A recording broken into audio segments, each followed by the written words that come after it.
Hell yeah. There we go. You'd think audio would be something I would check. You'd think. You'd think. Um, there we go. Kool-Aid with the first man. I was trying to do I was trying to say Miguel, but I went Rastafarian for no fucking reason, man. Grant, what up, Grant? When you get here, Grant? Who the hell are you? Who the fuck are you, Grant? Anyway, I'm a sleepy boy. Let me change the live setting like I always do because I always forget. Mm, that was sick, dude. Is anyone taking me as a serious broadcaster yet?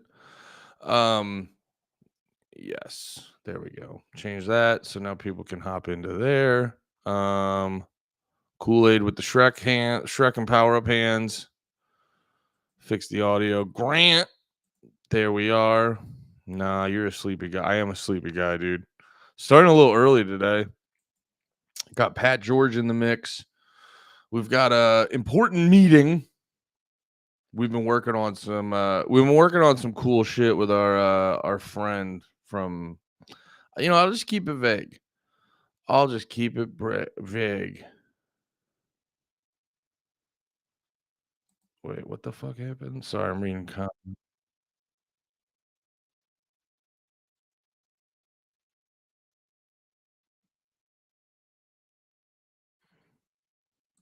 hell yeah. Sorry. I was just checking something on our last episode on panties.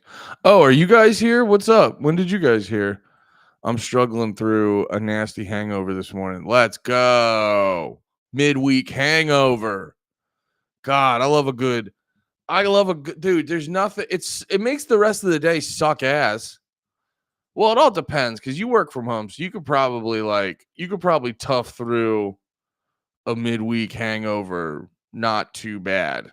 You could probably get through that not too bad. It's I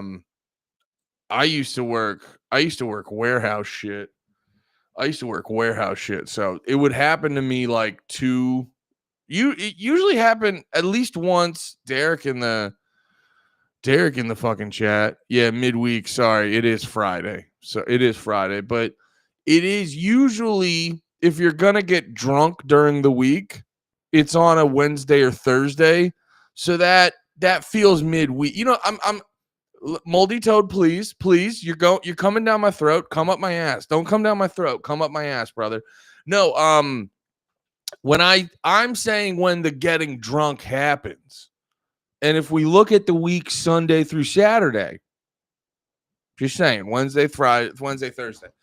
I was relating my personal experience, and whenever I would very regularly, like once or at least once, a lot of times twice a month, um, I would just a random Wednesday, I would just be like, "Yo, fuck this." Grab a six pack, but my move would always be I would get a six pack of light beer and I would get a IPA tall boy. You go into it going, I'm not going to be that drunk. You know for a fact you're going to be very drunk. Um, so it is what it is. And then you just go fucking bananas. And you have a good old middle of the week drunk. I went to the brewery last night and didn't eat dinner. Yeah, that's when you do it. That's how it fucking happens. Where is this piece of shit? Okay, says scene. All right, so we should get Patty George in the mix. It is Pat George Fridays. It is Pat George Fridays. We're celebrating the life. We're celebrating the life and memory of Pat George. Yeah, we got some fun stuff to talk about. I Yeah, there we go. Sorry, I'm trying to get I want to get a thumbnail for this. I feel like these videos do better on YouTube when they have thumbnails. And we're going to talk about American History X. I'm very excited to talk about that. I don't know how much time we have. Oh, yeah, because me and Pat got like a meeting thing. We got a thing to do today at like 2 or so.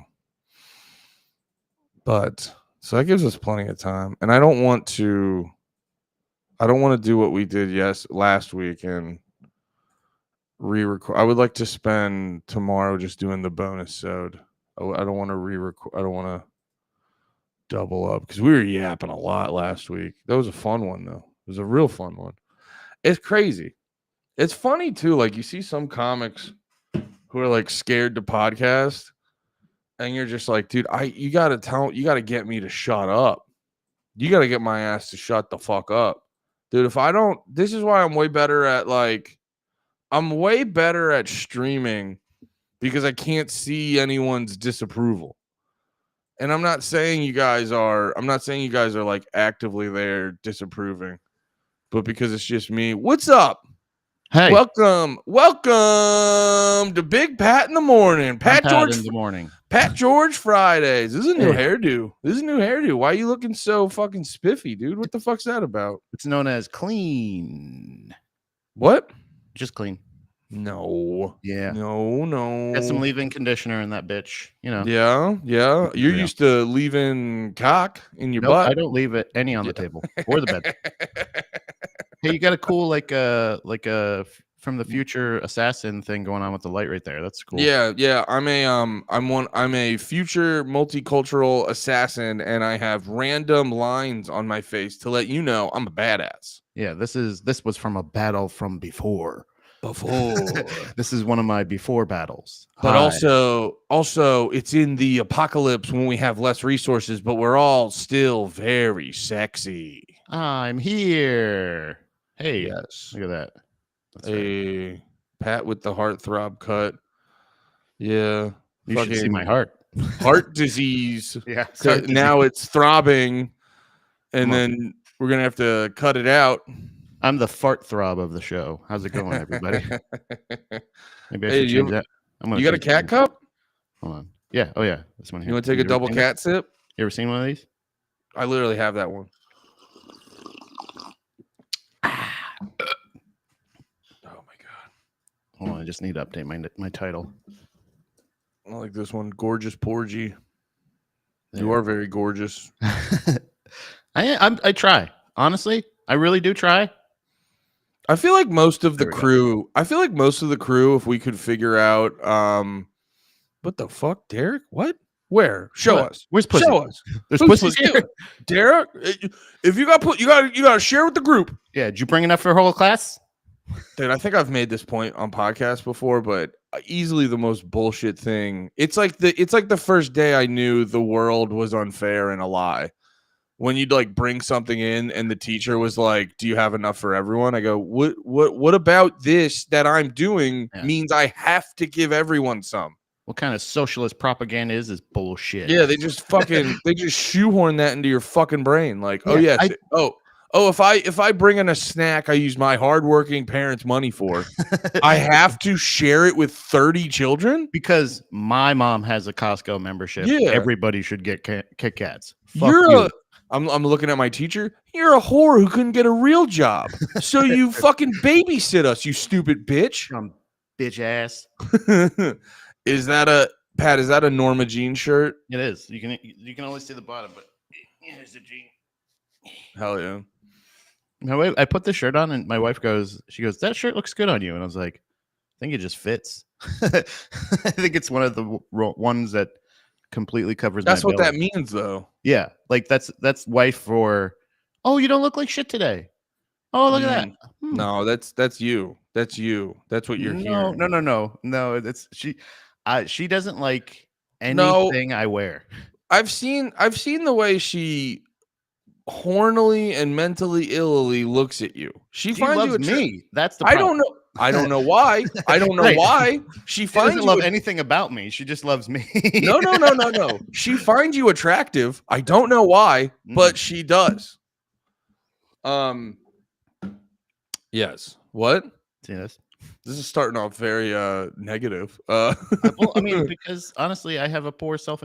I said something. You know, when you say stuff to somebody and then they go like, "Oh," Yeah. and you're like, "Oh, I I wasn't saying that for the all. I was just saying that just to be realistic. I was saying something about the fact that like I don't believe her when she says she's attracted to me. I do one of these. I was talking to Colton about this recently, and I was like, You think it's your personality? I think, yeah, I think that's how I got my wife. I really do. I truly don't feel that I have attractive features. I mean that to be like, I know that everybody's self-deprecating and shit like that, and like, oh, I'm fat, blah blah blah. But like, I genuinely don't think like people would look at me and go like, yeah. Do you know what I'm saying? Well, I don't Unless think. it's a fetish. No, I don't think it's a. I don't think it's a. Yeah, I think it's a. I think it's a whole package thing. Because you're not an ugly guy, but you're not like a heartthrob. Although to Moldy Toad you are. Oh yeah, well I'll take that. To Moldy Toad, yeah, there are some people out there. There's definitely a TLC show about him and what gets him horny. But no, it's and I think it's what it's when someone sees you, it's what the whole package implies. Right. Like when they see you, like once they get to know me, like that's the thing is I will say that is I can grow on you and I will grow on you. You know what I'm saying? Yeah. But but then that would be the You see view you standing behind her going, you feel that? You feel that? Oh, that means I like you. I went Willy Wonka where I just blow up like a blueberry. Yeah, one of the children he murdered. So like so I think that is like once I grow on you, then when you see me, all of that, like you said, like then you'll be like, oh, I see him and I remember, oh, he's a nice guy. He does the dishes. He cleans up. He eats pussy good. You know what I mean? Yeah. Like stuff like that. And then that'll be that. But Well, I think what happens a lot of times is like it's the same reason why whenever you meet like an insanely hot chick, they're usually like shitty or borderline retarded. Like if they're nice, they're borderline retarded. yeah. And if they're not nice, it's like and it's because like, and this sounds crude, but most guys do the cost benefit analysis and they go, I get to fuck a perfect 10. I'll put up with them being mean or borderline retarded. Yeah. And then it's like, but if you thought of, imagine a chick who was like okay looking, but then it was like it's like she actually has really great conversations and she like, bounces on it crazy style twice a week. You know what I mean? Like you would be like, oh, it's like when you see certain girls, like you see, I think it's with dudes and chicks. You see a certain type of person with another type of person, you're like, that person lays it down. It's like, or they got another thing about it. It's like, and also I don't always go money. I don't always necessarily go like, oh, they must have money. I always go like, there's something, whether it be fetish or something like that, like, or not even fetish, but just like the initial attraction. There's something here. There's something here. Like there's. Well, can I also say this actually? I mean, I realized this after we did our No More Heroes episode about what was your wife a Jehovah's Witness? Yeah. I mean, like, if you just take that into account, you doing all that shit just so you could be with her. Yeah. That's like a thing. Like she probably pauses during the day going, man, he really fucks with me. Damn. And, and that's the thing. Yeah. I feel every once in a while I feel bad because like I didn't get to give her like her nice, shout out to our bro Nate and you as well. I think both of you guys did a really good job. Wait, are we I don't know if we should be debuting that. I mean, it was online. It was on Was Instagram. It on the internet? I mean, but either way, let's just say I didn't give my wife a spectacular, wonderful, lovely, proposal. I didn't do that either. Not, I mean, but yours is a nice story. Like I don't have a nice, sweet story like that. Like you're the heavyweight story is wonderful. You know what I'm saying? So like it's a thing where you're like, I think there's like a matter of, I don't know how to put it. It's like think of that. Like I didn't do this thing where like I'll line the room with roses and I do this shit or I surprise her. I have a fucking air rider or anything like that. Like none of that. But like, Those guys hold on, lost the connection. Let me turn my Wi-Fi thing off on my phone. But no, like stuff like that. try that. Hello? Did you hear that? Are we there? Are you here, Yeah. Pat? You hear me? Yeah, I can hear you. It said the Okay, oops connection was lost.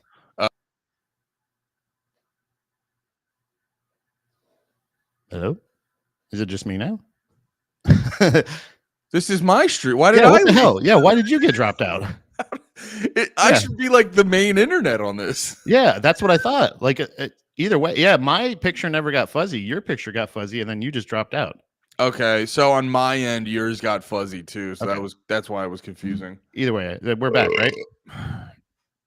Unless this is like the fourth dimension. Oh, it must have been me. Yeah. Okay. Well, Andy is froze. Now it's Pat's show. Big Pat in the morning.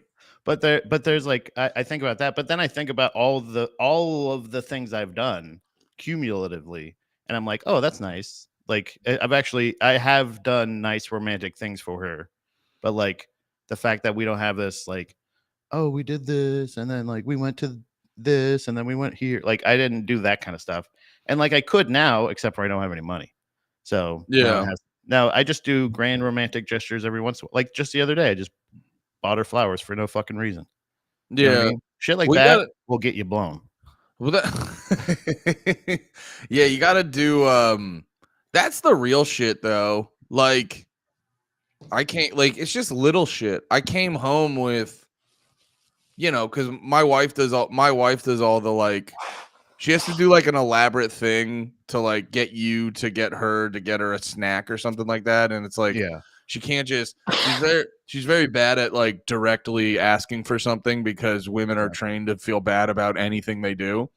So I came home the other night with a nice little snack, and I could just see there was like a different pep in her step, and then she was nicer to me for like the next 2 days. It's just like, and I'm not saying that's like, it's not like a transactional relationship. I did a nice little thing and it put her in a better mood and shit like that. That's the thing is like it is not just a thought. The execution has to match the thought. Do you know what I mean? Like it can't just be like, oh, I thought about getting you flowers today, or I thought about taking you out to dinner. Like it is nice to do that just randomly every once in a while. But again, I mean, after a while, like after so much time together, romantic kind of becomes like subjective. I think romantic things. So it can be a nice dinner out or something like that, or you make them dinner and you're like, oh shit, that was a really kind gesture. She asked me to make tomato soup and grilled cheese the other day for dinner. And I was like, sorry, yeah. I just laughed at TGIP. What up? Yeah, dude, Big Pat Fridays. But it's just you made the classic grilled cheese tomato soup. No, bro, I went above and beyond. I made tomato soup. Yeah. I roasted tomatoes, onions, and carrots and celery, I think it is. Did you need Parmesan? Was it grated? Brother. I was just flipping through our YouTube channel, and it was at that video was at the part where you said something about he's like, oh yeah, Bob, Slav's coming at you about the grated cheese, and I was like, fuck you. Dude, every time I go to the grocery store and I see like shaved Parmesan, I go, I wonder if that I always that's whenever the right one. Whenever I see the shaved, I go, I wonder if that would have set Pat off. No, shaved is good. If it's already processed, that's wonderful. But like, I'm not talking again. We're not talking about the shaky cheese in the aisle. We're talking about in the refrigerated section. Speaking of Parmesan, whenever I see those videos where they take the half wheel and then heat it up and then they like go onto your plate, I go, that's cool. Every time they do it, I go, that's too much cheese. They always put too much cheese on. I always think of like the thing of it, because like sometimes they pour alcohol on the top or something like that and they burn it. Oh, do they? Yeah, sometimes like there's different methods that I've seen them do that, but I'm just like, are you doing that? Is that sanitary? Like, is that good? I mean, is that good for it?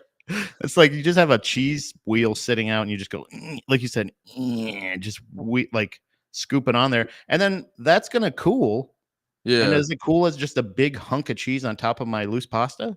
Cheese is weird because cheese sometimes will be like, oh, this will go bad in minutes. And then other times it's like, oh yeah, that's mold. Just cut it off. And then we could eat this for years. You're like, what? I don't get the rules of cheese. When does food become bad? And when does it become elegant? You know what I mean? Like if you leave a steak out for you leave a steak out for like 2 days, it goes bad.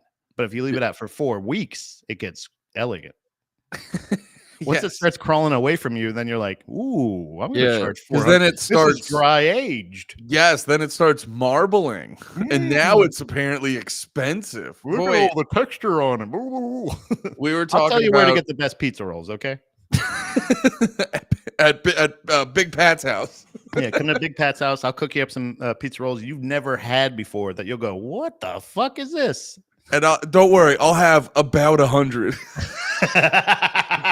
That's the serving size. Did we tell them? Yeah, Pat has these HEB pizza rolls, and on the bag it just says about 100. About 100 is what's in the bag. About 100. I hate that more than anything about serving sizes. When they go, a serving size of these cookies is 3 cookies or 2 cookies, whatever it is. And then they're like, and I go, okay, cool. Well, how many servings are in a container? I don't know, about 9 servings. Oh, no, Like, fuck no. Tell me how many did you put in there? They probably do that shit by weight.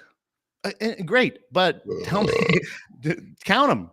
Count them up. How many does 19 cookies weigh? How like, I don't know. Sorry, that's just a thing where I'm like, so I'm posting about this on Twitter. If you're going specific enough about like, yeah, they're filled by weight. That's wonderful, but like the cookies are uniform. You put the same amount of cream. You put the same. We're talking Oreos, all right? Let's just stop fucking around. Tell me how many Oreos are in the bag. Let's be real. We're talking Oreos. Tell me how many in there. Tell me how many goddamn Oreos. Just with a gun to the Indian guy's head at the gas station. Tell me how many goddamn Oreos are in here. Yeah, and by the way, serving size for cookies, nobody's having 2. Right? Yeah. I think that's even for Fig Newtons, which are one of the gayest cookies, still delicious. One of the gayest cookies. Because I do think it's a cookie. Yeah. I think the Fig Newton is a cookie. Even it's not. That's a really good question, actually. Right? Isn't it mini bars? There would be almost like they're almost like little Nutri-Grain bars or whatever those things are. Yeah, it's kind of like a little. How many Oreos are in the box? Exactly. Yeah, this is me at the register at gunpoint. You're going, are you robbing me? And just tell me how many fucking Oreos are in the fucking box. Mr. Patrick, we get. It's just a scared Indian guy. I don't think that's a cookie. Oh, man. That's like a mini pastry. Oh, okay. Yes. Yeah. That looks like more akin to a mini muffin. Yeah, I don't know why I said it like that.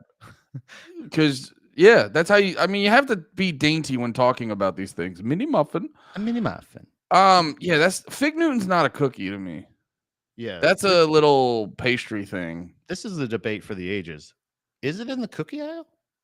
If it is, I'm going to set fire to HEB, allegedly. Where's it going to be though? Bread aisle. Where do you put the little Debbie's? You know where that's where it should be. But like in the same aisle on the other end. Because I think it'll make you realize how bad of a decision you are making when you just grab a bunch of zebra cakes. Put it by the Lorna Doone. You know what I mean? Lorna Put it Doone. by the fucking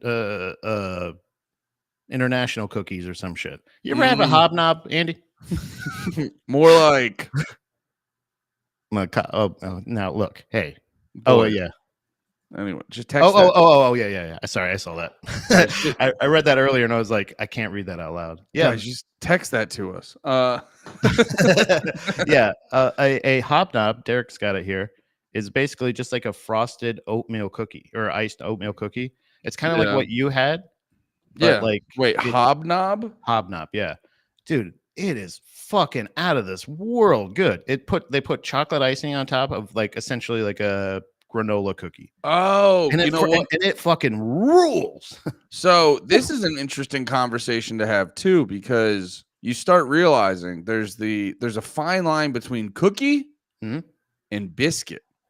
And like it is British because this is everything here says biscuit, which I think is just like a small, low-key cookie. Well, that's what those stupid British people call cookies over there. So I don't know if it's well, and also it's just as retarded. I think Australian people call a chicken sandwich a chicken burger, which and then it's not even that they do it. It's that they go they then get shitty about it and try to debate you. yeah. And it's like, no, formation of the meat is what makes it a burger, dumbass. If you just bread a piece of chicken, that's chicken. Yeah. It has to, you have to ground up meat. If you grounded up chicken and put it in a patty, that's a chicken burger. But if you just take a piece of fucking chicken breast or bread a piece of chicken, it's the stupidest thing. It's like all the British food is the same thing. They say a dumb thing and then they don't even have a good argument for it. Is there something good in the chat? Sorry, no. You just reminded me of how do I? Oh no, did I just do something wrong? How do I screen share? It's the buttons on the bottom, the one in the middle. Oh. Okay. Yeah, let me try this. Hopefully it'll work. But yeah, that one. Whenever Australian people say chicken burger, it drives me up a fucking wall. Yeah, this guy. you remember that? You've seen this guy?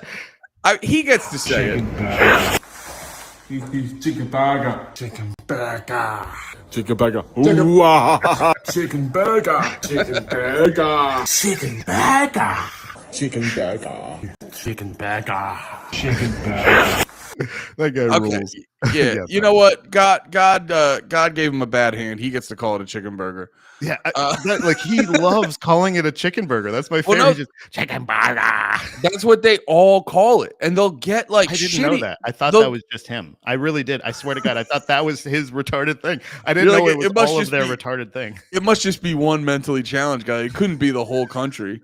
No, they all call it a chicken burger, and they'll get shitty with you about it. And it's like, dude, you don't even have good logic behind. Like, okay, let me give you a perfect example. I used to make fun of my friends from Philly in college.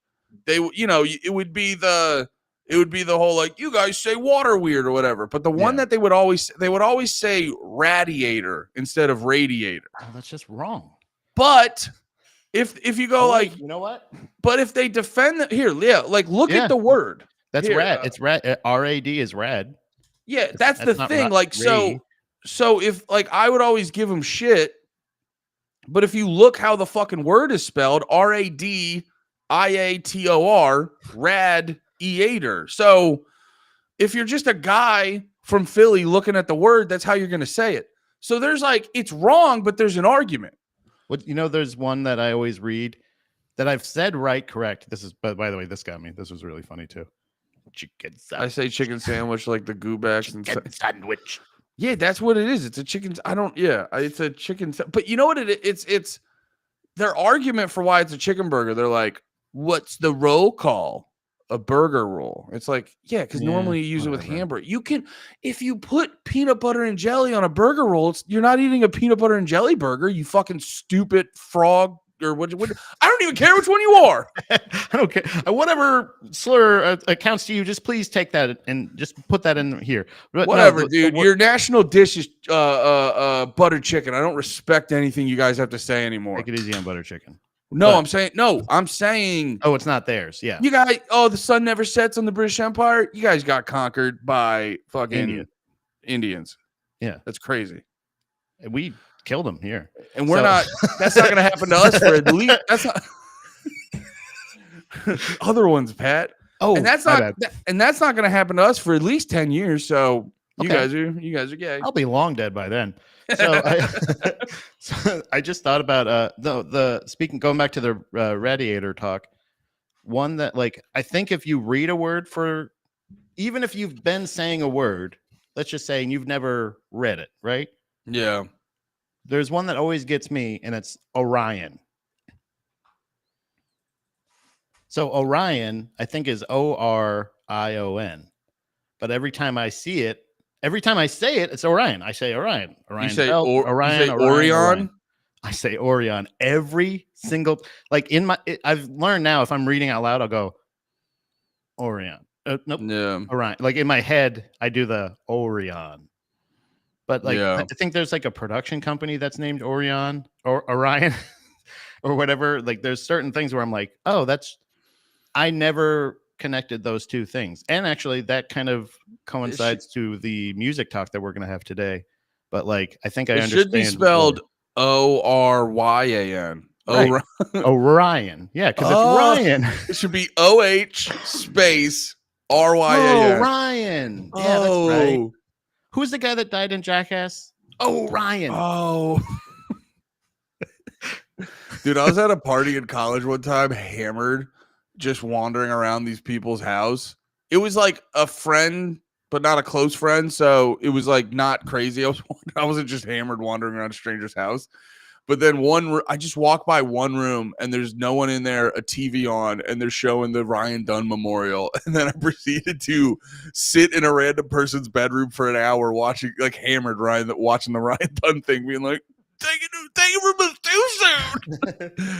that did hit me hard when he did. died. Just because I was like, I think it was still in Florida then. But I remember thinking like, damn, he died just somewhere in the wilds of Pennsylvania. That's just like in the woods of goddamn Pennsylvania. Yeah, people also too, like I remember Amy Schumer, when she was still trying to be funny, she made a joke on the roast about it, and people were like getting in her ass about it. And it's like, yo, to be fair, yeah, he went out driving like 1,000 miles an hour, being the most drunk anyone's ever been. So it's not like an expensive sports car. Like, you know what I'm saying? Like, so it's like he wasn't in the middle of like saving orphans. Lit up online or anything, but it's the same. It's kind of the same way I felt about when Kobe died. It's very sad, but it's also like that feels avoidable. You're not going to die in a helicopter crash if you're not riding in a helicopter every other day. The likelihood goes down. I think he wasn't doing like crazy shit. No, not like crazy. Standard helicopter shit. But that's what I'm saying is standard helicopter shit. I think is military. You know what I mean? Like, I don't think of I've got to get to my 4:00 meeting with my daughter. You know what I'm saying? Like, it seems excessive. Is all. That's all. Yeah. No, I don't think it was like. Well, that's the correlation. I don't think it was. I got to beat the traffic. I'm going to take my helicopter to the office. It was. I think it literally was. I don't think it was, because they said that he would travel oftentimes by helicopter to avoid traffic. That's what I'm saying is like, it just seems like. Is that what happened that day? Yeah. They were just like, yeah, we're headed out to, like, they're leaving the house. All right, see you guys, blah, blah, blah. We're going to head to the local airport to take the helicopter to, fucking practice. And then another thing. It wasn't like it was a special occasion. He just did that a lot. He like traveled a lot. Yeah. By helicopter. Let's check if you're right about that. Yeah. That's interesting if that's what happened. They also titled it's still very sad. It's 2020 it's still Calabasas helicopter crash. No. You're happy Kobe died. We've settled that already. No, there's no coming back from it. Pat Shafir. Oh no. Patty Shafir. Do I have to update my name tag again? I'm not a fart anymore. You're not a fart. Patty Shafir on January 26, 2020, and Sikorsky helicopter crashed around 30 miles northwest. All 9 people on board were killed. Retired professional basketball player Kobe Bryant and his 13-year-old daughter Gianna, baseball coach, his wife, 14-year-old daughter Sarah Chester, and 13-year-old daughter.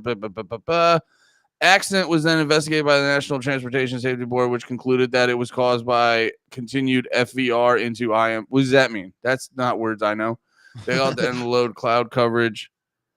Why were they there though? Why were they doing it? They were just that's just how he traveled. They were heading to a basketball game at Bryant's Mamba Sport Academy in Newbury Park, where he was scheduled to coach his daughter's team. Flight history records showed that the helicopter had flown the same journey that day before without incident to the airport, a major general aviation airport, about 20 minutes by car. From Mamba Sports Academy, the previous day's flight had taken only 30 minutes. In contrast, driving from okay. So yeah. This is also just, this is from Only Told, but it was foggy. and Kobe insisted the flying anyway, even though the pilot said it was too foggy. So it's like one of those things of like, it's just avoidable. It felt like, one of those things of like, you're not going to go 200 miles an hour if you don't have a Porsche or whatever the fuck, what I'm saying? Like, and if you also don't drive drunk, it's just one of those things. It's very sad, but it's also like totally. All right, that's fair. I genuinely thought it was we got to take this helicopter to the fucking spot, but it seems like he was just doing rich guy shit in the helicopter. And that's the thing is like, and also and that is normally how he was traveling for a lot of times, so he can get to a lot of these appointments and stuff in time. It makes sense. He's an industry. He's a business essentially, but also it's like, he's like, oh, I'm gonna go coach the basketball game. Better take the helicopter. Like, no. What? Just get a fucking driver or something like that, or a Tesla or something. I don't know. Yeah, but yeah, no, it's a mentality. Yeah, it's just a thing where you're like, hey, I need to get somewhere, and I don't need traffic in my way. So yeah, if I had the luxury to have that convenience, I'm not saying that I wouldn't do the same thing, but I'm also a very dumb person who doesn't understand how things happen, and usually if I don't understand them, I don't feel comfortable doing it. I don't like taking regular flights. What? I don't like taking regular flights. I don't know how they get that goddamn thing off the air, in the air. Like, how do they get that off the ground? Can I defend dumb people real quick? Please. It's the same thing. People do. Can I defend you, Pat? Yes, no. No, because it's the thing I get annoyed with when someone's like, I think the earth is flat. And then everyone rolls their eyes. But if we're being fair, none of us know how to go to the flat earther and explain. Exactly. And it's the same thing with whenever you see like the planes are the heaviest shit in the world. And you're just like, legitimately, how do they get that thing up there? Well, they get it up to about 55 miles per hour, and then they just lift it off the ground. And you're like, and then it just floats. Yeah, and it just floats, and then it just goes. And they turn it like this, and it still just goes. And it's like, and then also on the flip side, you can get a boat that'll house a city. Yeah, and it'll just float on the water. And you're like, just on the really skinny part too. Barely any of it will be underwater. It is crazy. It is like, people always go like, no. You just know, but the odds are the boat's not going to sink because they do that more than they sink. Right. Yeah, exactly. You're just counting on statistics at this point. You're like, well, they haven't sunk except for that one back. It's the same thing with flat Earth. Statistically, like, the odds are it's round. Right. You have no idea how to explain why it's round. Right. And if you do, you're just quoting Neil deGrasse Tyson. That's all you're doing. That's my issue. That's my issue with a lot of this stuff is like when I see people. So I've been more, I'm trying to get my social media shit taken care of and everything, and try to essentially not be ruled by it completely, but ended up Reddit just kind of took over.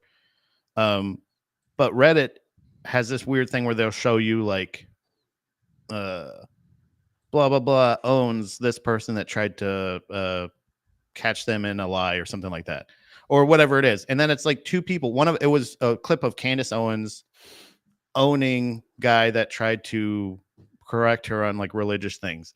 And anytime it's a religious debate, it always gets to the point where they're just like, you can use both like ends to argue your side.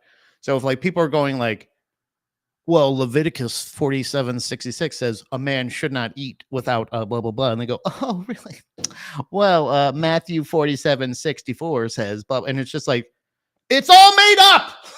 Whoa. It's all made up. Every one of those things is made up. So the flat earther going like, well, what if you just take a helicopter up here and then the world goes around and you set it down, it's the same spot. And then another person goes like, it's just all those shit. None of us have been to outer space. Even Neil deGrasse Tyson. I'm tired of Neil deGrasse Tyson talking about space. You ain't ever been there either, buddy. Well, that's my thing. That's my thing that annoys him, where he'll like definitively like say some shit about aliens. It's like, okay, well, tell me all the black holes you've seen, you dickhead. Yeah. How many times have you been around the Earth? Like, just have you orbited the Earth once. Now, the fact that there has been people, like, I don't think the whole space thing, I don't think there's like Space is fake. Do you think space is fake? I don't think so. No, I think there's certain things that, like, I don't think there's like, I do get hyped up a couple, obviously about certain topics, but like some of them I'm also just completely comfortable going like, I don't think they would lie about space. I don't think there's a reason to lie about space because like none of us are likely to go there anyway. Yeah. And even if it didn't exist, again, we can't prove you wrong. I can't prove a flat earther wrong, and I can't prove a scientist wrong. But both of them have such confidence in what they're both saying that, like, I don't feel confident calling either one of them an idiot anymore, which is even more scary. Because that's the thing is they go like, well, here's how gravity works. And you're like, yeah, there's a magnet and stuff, the lava in the middle of the earth or whatever. Yeah. You know what I mean? And then have you ever taken the time to try to understand quantum physics? Nope. And it's every time people talk about it, I go, you're covering up for magic. Magic's real. Yeah. Magic's real, and you're covering up for it by saying quantum physics is a thing. Because it's like, I'm not what would traditionally be called a smart man, but like I can broadly understand most things. Right. And like every single time I've heard quantum physics explained, it's like there's no reference point whatsoever. And it's like, obviously it's more likely not magic, but every time I hear it, my brain just goes, you guys figured out magic and you won't tell us. Yeah. Or just how, like, I feel like they make it more confusing. It's almost like how the government relies on like a good amount of people just speculating to help muddy up any kind of, cover up thing that they're doing or whatever. That we've talked about that a bunch of times, where I think even there just being a likelihood of negligence is like they can account for like people not being able to solve these things. And then I think other times they just use math to like make it seem way more difficult than it is, just so you can't figure it out. So like dumb guys or something like that will go like, let me start reading about this and go, let me go over that again. You know what I mean? Let me read that sentence again. All right, there's been 7 times. I don't know what the fuck anything is now. Yeah. And this sentence doesn't make any more sense. Like, so like you saying quantum physics as a thing is like, you made that up. You made up the words. Yeah. Quantum physics may not be what it's actually called. You just call it that. It's like how religious people talk about like, this is how God can talk to you because you couldn't actually understand his real voice or what he's at, or the power of his voice or whatever it is. Like, it feels like the same thing of like quantum physics. Got it. You're just doing this. So like, I go, what?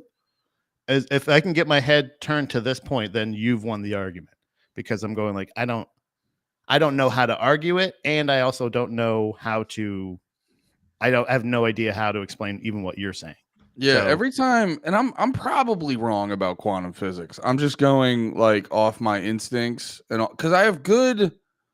That's why I'm such a learned conspiracy theorist. I'm very good at noticing and being like, that's weird. You know what I mean? yeah. And every time, like, okay, so I think, climate change is real, and I think we do things to affect the climate. Like, we should try not to have trucks pumping out a shit ton of smoke all the time. And Yeah. if you're Leonardo DiCaprio, maybe, and you're bitching about climate change, maybe not take 1,000 fucking private planes to your climate change conversation summit. Right. But a lot of the people who, especially in the government, who they have this like climate change and green energy narratives and initiatives, they're clearly using those to try to like get control. Cause a lot of times it's like, for the sake of the climate, you guys have to like not own things. And, it's like their way to like usher in social credit score. So a lot of the climate change rhetoric is a lot of shit where it's like, oh, we'll get you into EVs and we'll also put in a kill switch on everyone's car. It's always like little weird shit like that.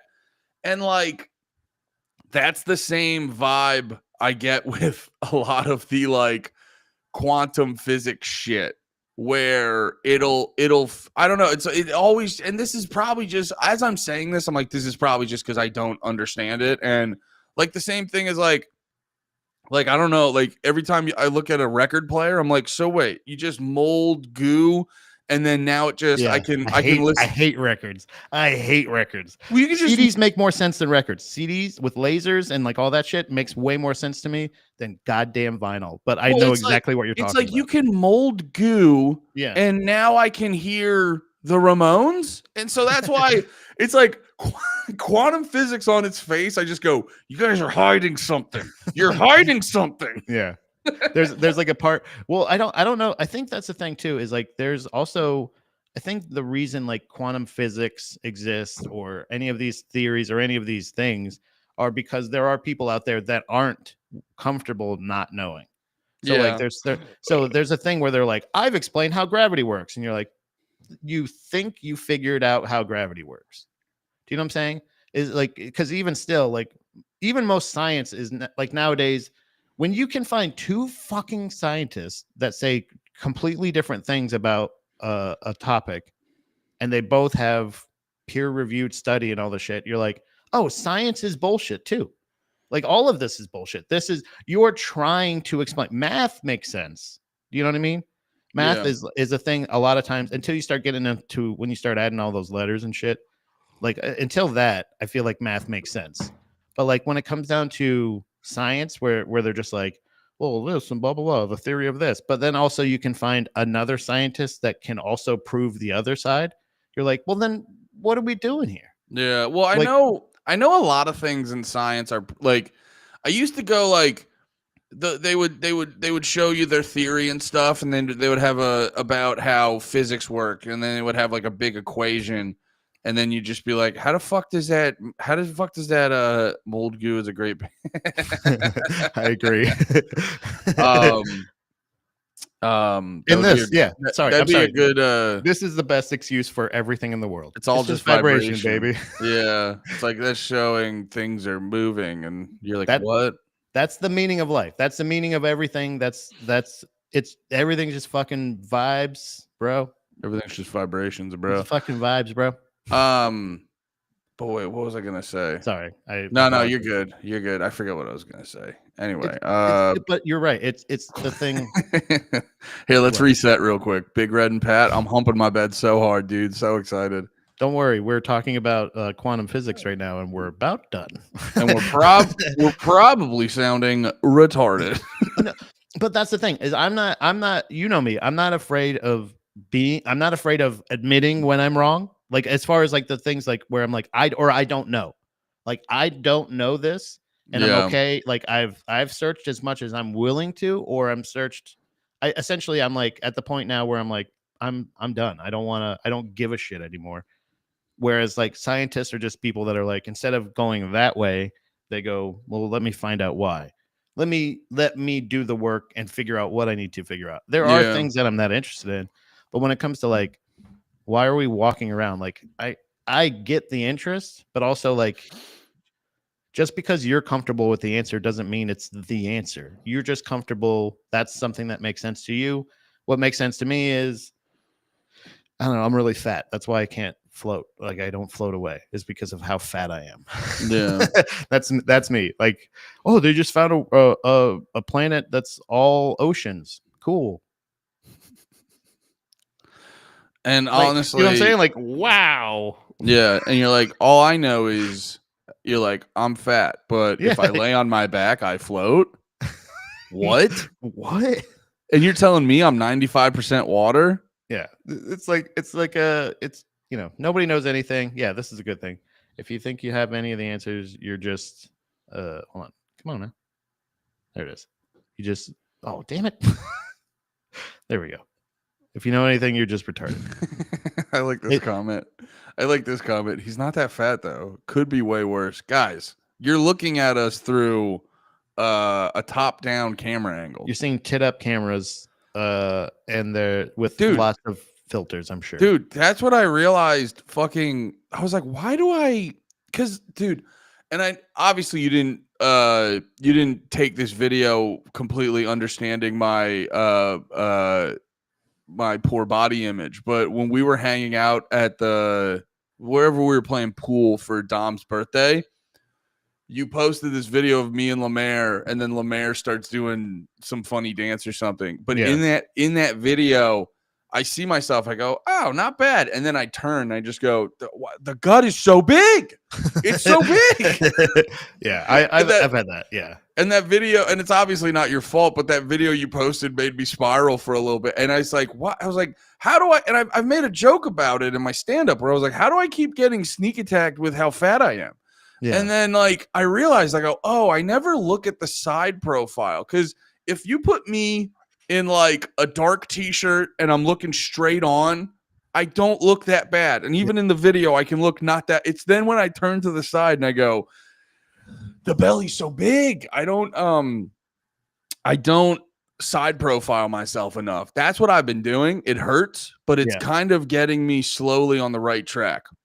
Yeah, I've been really, because I think I need to work on the side pro. Because dude, if I got the gut a little bit smaller, every shirt would fit better. Every shirt would fit better. Yeah, I think there's like a thing where there's like, I think it's just like it's habit and impulse control. Like I think a lot of comics in general have it, but like I think when you become an adult and you start realizing you can eat whatever you want, you can do whatever you want, and then it doesn't like immediately kill you. You're just like, what have they been talking about? And then you just build these poor habits. So like you get that. And like the body image thing, I don't know if there was ever a time where I liked seeing pictures of myself. This is funny. This is how we started the stream, talking about how my body dysmorphia.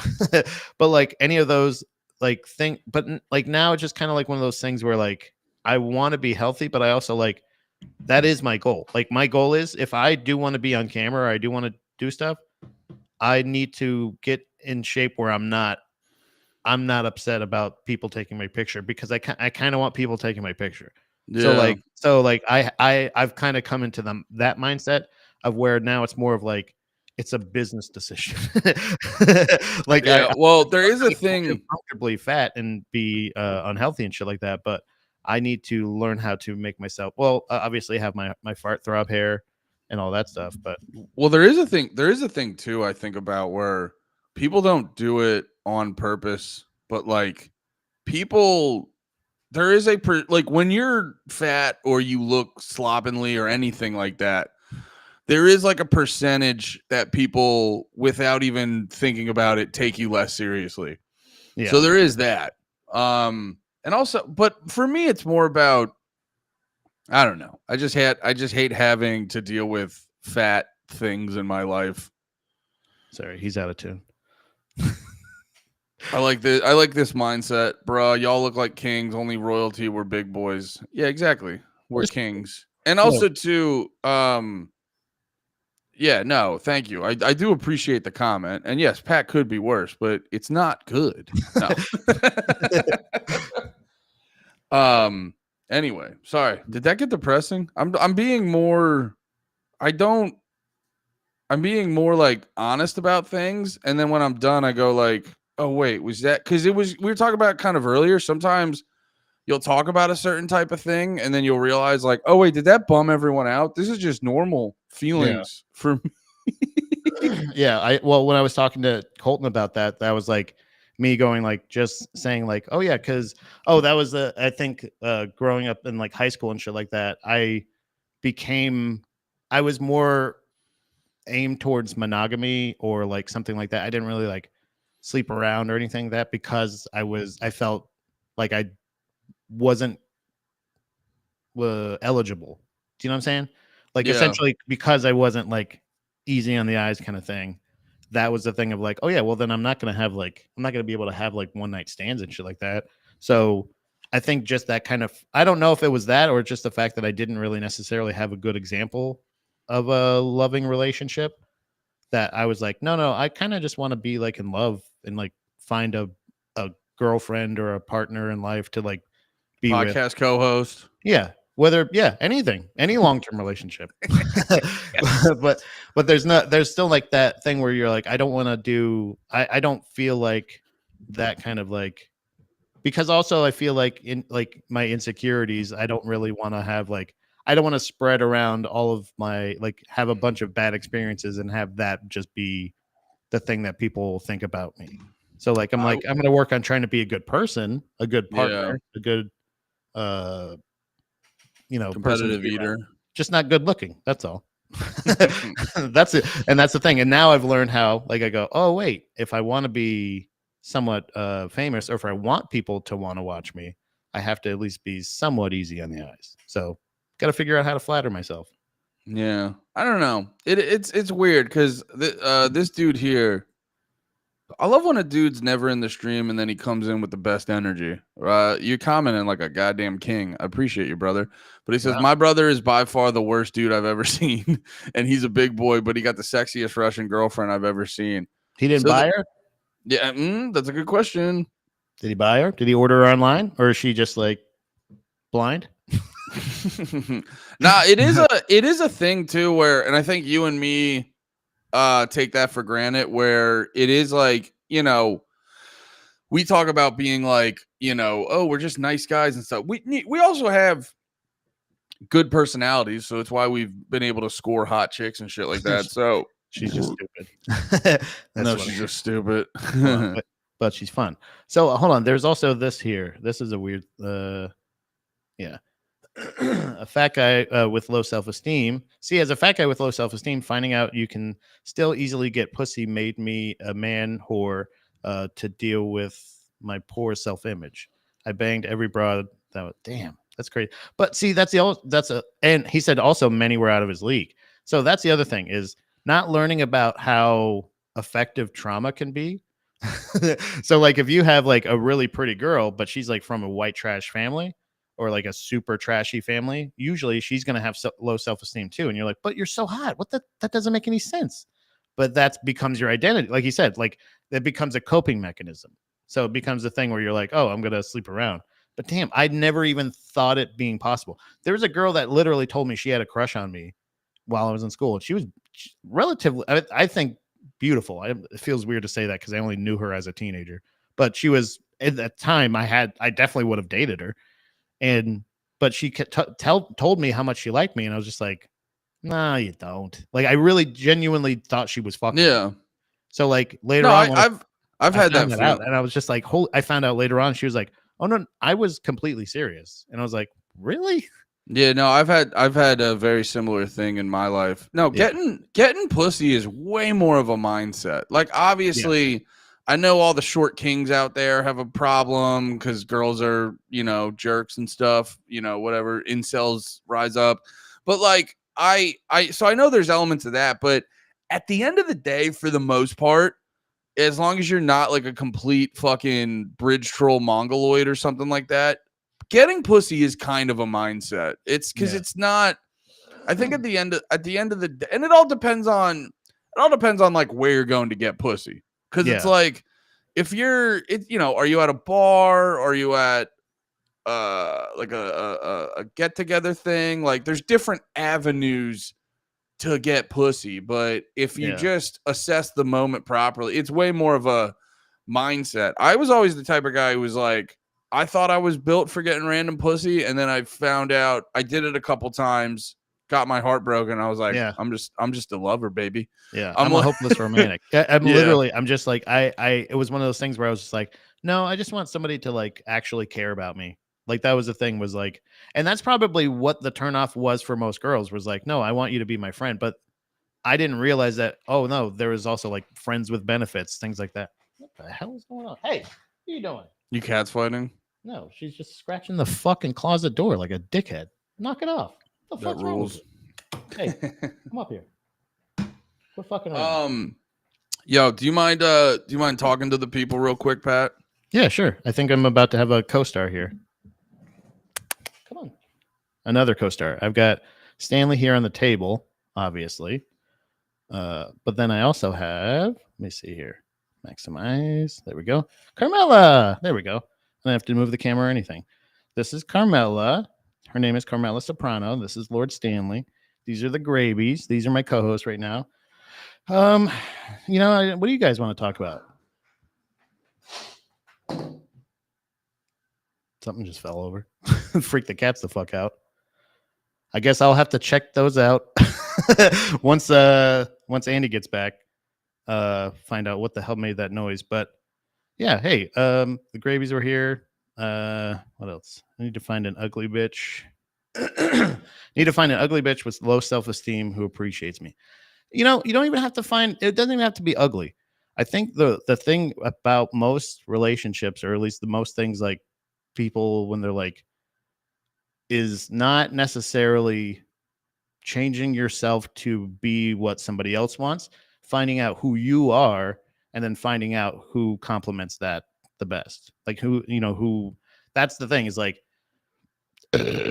you can find what's up.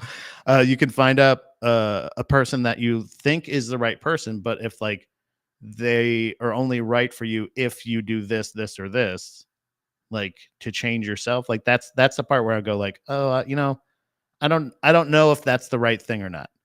So like with like Dom helped me with my wife. Sorry, she helped me become that person, like where I was like, oh yeah, I don't, not necessarily where I have the confidence in it, but I also believe that like she compliments, like we pick up where each other lack. So like where she's too nice, I'll be more like not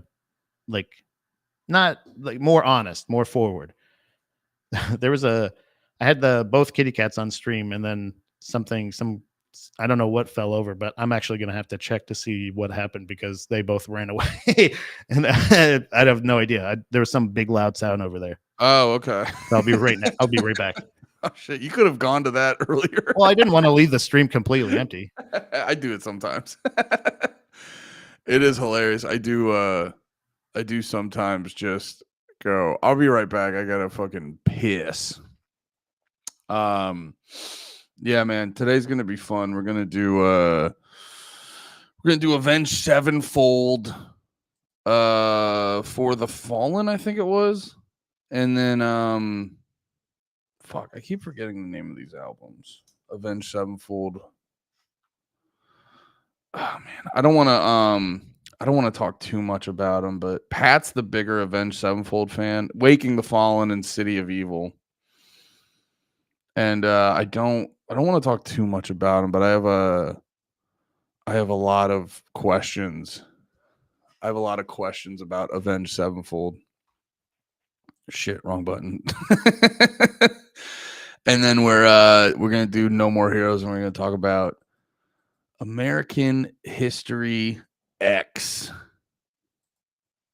Good movie, but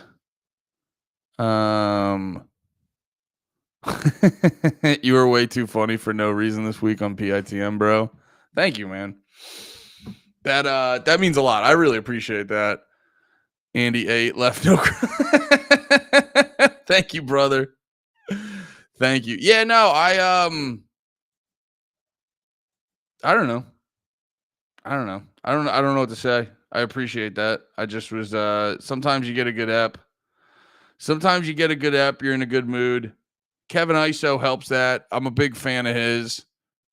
Big fan of Kevin Iso. So I just appreciate, because he doesn't like need to do the pod.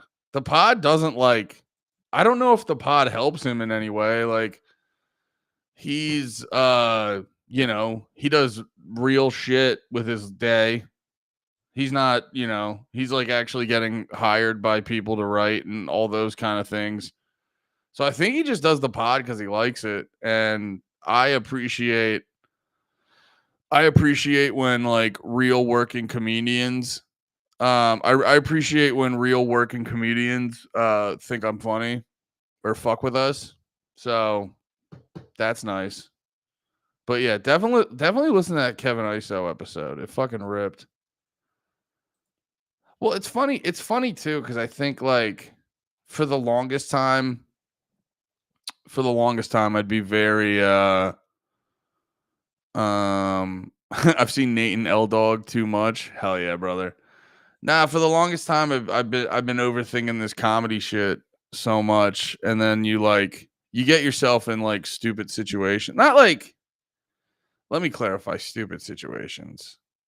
You get in these situations when you're around more established comedians who like have shit and who are doing shit. Oh, I'll stop talking shit about Kevin Iso. I am offended that he left Babe of the Week last time, and this time he just got food 10 minutes in and didn't even eat it. Well, he's not going to eat on camera. Now we started mad late, so like that's why his food ended up coming in the middle of the pod. But yeah, so if we would have started on time, that wouldn't have happened. But it was fun. It's funny to just leave the podcast and not tell you why or make it weird. I do find that funny. But no, I was the type of guy. God, I hope everything's okay with Pat.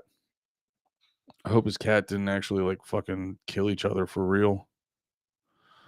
Because they said something got like broken and knocked over. Is that what happened?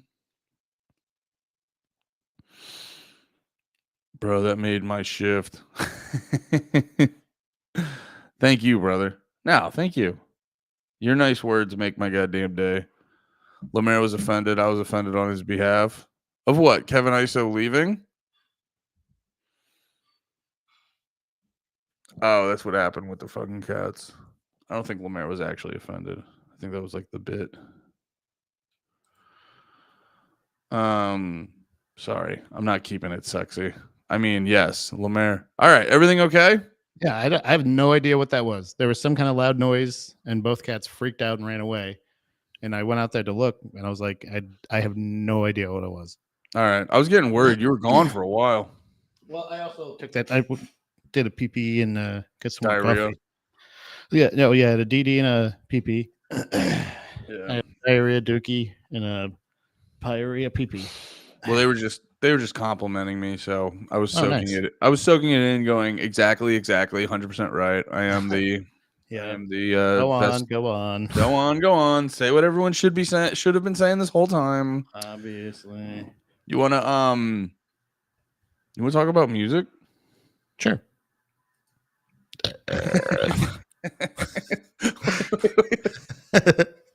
When the circle gets bigger when you burp. That's so fucking funny. I'm leaving. Okay, that's staying in. That's so funny. I got a timestamp. That's we know when that is. Burp. Dude, whenever we have a burp, we gotta. I'm gonna. Whoa. Wait, how did you do? No, god damn it! I'm switching it. There we go. How did you? Fuck. All right, there. Wait, how do you turn off the? I just turned my camera off, just at the bottom, the same part right next to the screen share. Bae, what's up, bae?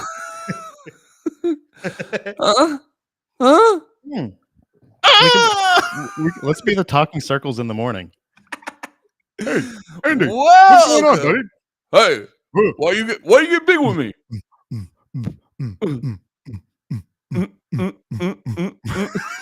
Wait, go a little slower. That's not slower. That's faster. Just go here. Bump. You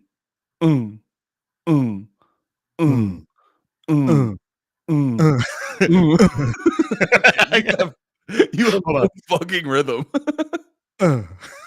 Well, we're also we're in different parts of the country right now. Yes, you're in Australia eating a chicken burger. Welcome to Drag the Lake. I am one of your hosts, Andy Malafrino. With me, as always, the late great Pat George. How you doing, Pat?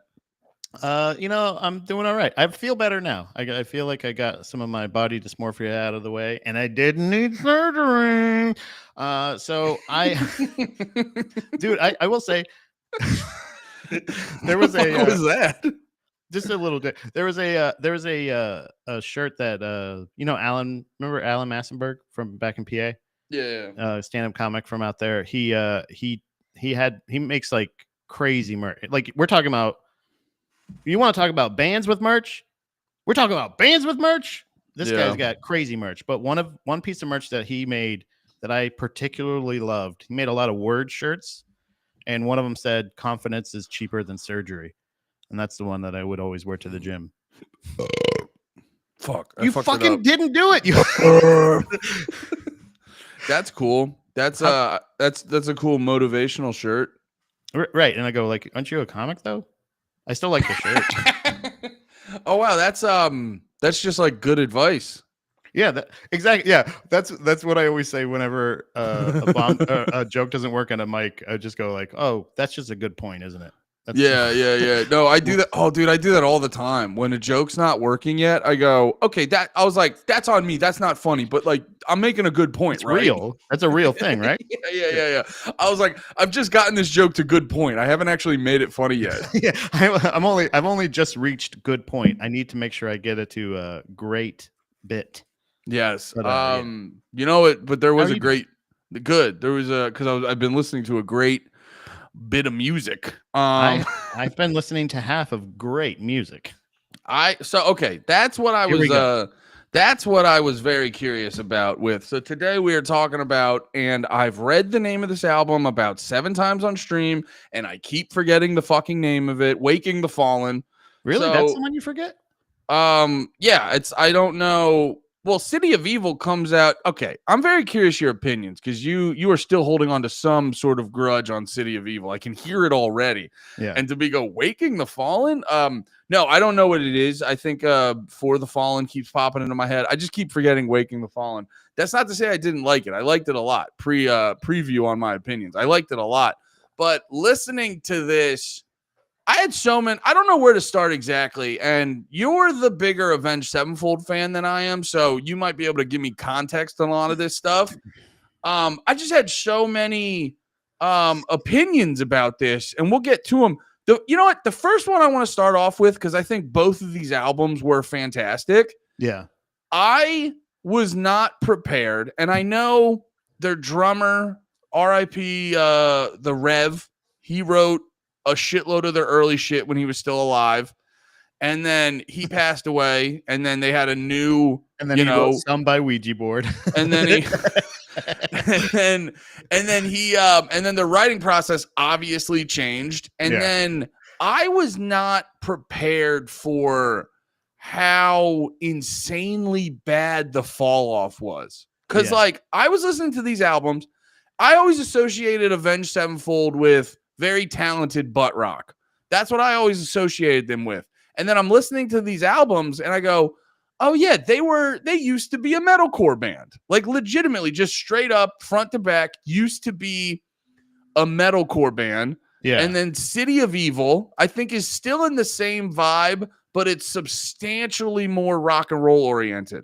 And I go, now I'm curious, like, what's their other shit? And it's like instantaneously, the 180 from really good rock and roll metalcore music to absolute utter butt rock. I will say this, I listened to a little bit of their newest album, pretty good, but for the most part, it's insane how aggressive it's insane how aggressively they shift to like dog shit mainstream music. Imagine experiencing this real time as a fan. Do you know what I mean? Like, just imagine. Yeah. So, like, it's not even this. And that's what I wanted to. This isn't a matter of sellout, by the way, either. I want to make that clear. Yeah. Here, wait, real quick. I'm going to let you go off, King. But this is also what I wanted to ask you about, because, like, me looking back at this, I look back at this and Waking the Fallen's very good, but it was like early to all the metalcore shit. And then it sounds like every fucking band under the sun ripped Avenged Sevenfold off. So it doesn't hit the same. For me, City of Evil actually had like from starting now going back, City of Evil, in my opinion, ages way better than Waking the Fallen. Now, that's not their fault because everyone ripped them off, but I could see going into it being like, I like Waking the Fallen, and then when you're given City of Evil, you're like, wait, what the fuck just happened? But anyway, now please go off, King. So in real time, like I was somebody who was exposed to Avenged Sevenfold through the Waking the Fallen, but the album, the song off of that album, that the single, essentially the hit. God damn it! Is it the one Is it the one with the metalcore riff? Unholy Confessions, yeah. So Because that's what Avenged Sevenfold needs credit for, is they wrote the metalcore riff. yeah. And that's okay. So that's the point, is what I experienced now going back and re-listening to these albums. There was a lot of rumors and stuff back in the day of like plenty of times where like we didn't have, to me, it wasn't as accessible. Like I would try, I'd like read AP magazine or I'd do whatever, but Loved AP.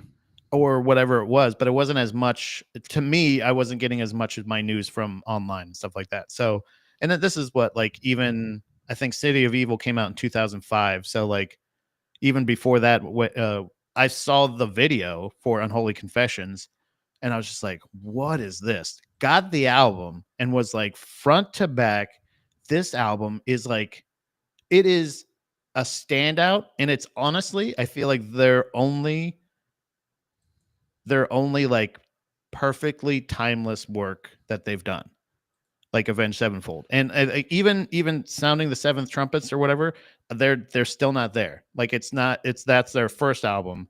This one was like them to reach their prime and their peak so early. It just kept me like, but it made me feel like, okay, so what happened to City of Evil? Because in real time, I got exposed to that song, became a die-hard Avenged Sevenfold fan. So much so that like the day that City of Evil came out, I went to Best Buy, got the fucking copy, went in my car, put it in the fucking CD player, and was like, huh? Like I wasn't even upset. I was genuinely confused to think like, did I accidentally get like a Motley Crue album or like a fucking like, what is this? Like it Wait, did Guns N' Roses start writing good music? Right, you know what I'm saying? Like it doesn't. Yeah, Guns N' Roses is a great example. Like they just sound like all these hair metal bands. They're still a metal band, but like the switch, the change from this to this was like, it was truly confusing. Then to hear what I heard rumor wise was that M Shadows, the lead singer of Avenged Sevenfold, was like talking shit. No, he was saying at the time, he was saying how they were just doing this because it was like, they were just trying to profit off of medical, like just essentially just kind of like, they were kind of like heels, wrestling heels. Like that's how they were talking, was like, so they were saying Waking the Fallen. That's what I heard. That's okay. what I heard. They were saying that. What I through think the grapevine, now, or did you watch an interview? That was through a grapevine. So, okay. but at the time took it as fact, and then it became a fact in my head for the longest time, was that he like essentially disowned that version of Avenged Sevenfold and was like, this is actually how we were supposed to be. Which happens with bands, and funny enough, it kind of like hurts them long term. That's kind of what 4 Year Strong did. 4 Year Strong started off being like, oh, we're gonna be super high energy pop punk easy core, we're gonna have synthesizers, and then they're just like, oh yeah, we actually don't like that bullshit. And now everyone's like, yeah, 4 Year Strong's pretty good, but could you do the thing we loved that you did? Right. Wonder Years was a similar thing. They came out as a joke. They started out as like a joke band writing songs about Captain Crunch and the Kool-Aid Man, and then they're just like, actually, fuck that, we're going to do very serious. And now Wonder Years is way better, but it is this thing where I think a lot of bands go through that, where sometimes for the first 3 albums or so, they're like going through an identity crisis. And then by the 4th or 5th, they're like, no, this is actually what we want to be. Yeah. I think, and so, and they chose butt rock. And that's what I'm saying is like, okay, well, he's like, this has always been who we are, blah, blah, blah. Then this is what I've heard. Then later on, now like kind of going back and trying to find him saying any of that. Yeah. I didn't find anything, but he definitely goes around. It definitely seems like he's like fucking around with the fans, because it seems like the thing that I realized that changed was they took the core out. They're just a metal band, a butt rock metal band. And going back and hearing like, oh, he actually blames himself for fucking his voice up on that album, and he couldn't actually handle metalcore vocals, essentially. because he wasn't actually warming up and projecting, and he was not performing correctly, and he damaged his chords, so that he ended up having to now is because like the next album and even going forward, his vocals sound so tight. Well, They that's what sound I so, noticed on constricted. City of Evil. Yeah, the vocals are a little bit different, and Very processed. there's literally zero screaming on it. Now, Right. I will say this, in '03, like giving people benefit of the doubt, in early 2000s, a lot of these metalcore bands were figuring it out. Like, Right. you listen to that interview with Davey Havok, that obviously AFI is not metalcore, but they used to be like a hardcore punk band. And so he was doing a lot of screaming. And you listen to that interview with Davey Havok said in that, he was like, I thought if it hurt when you were done, you did it right.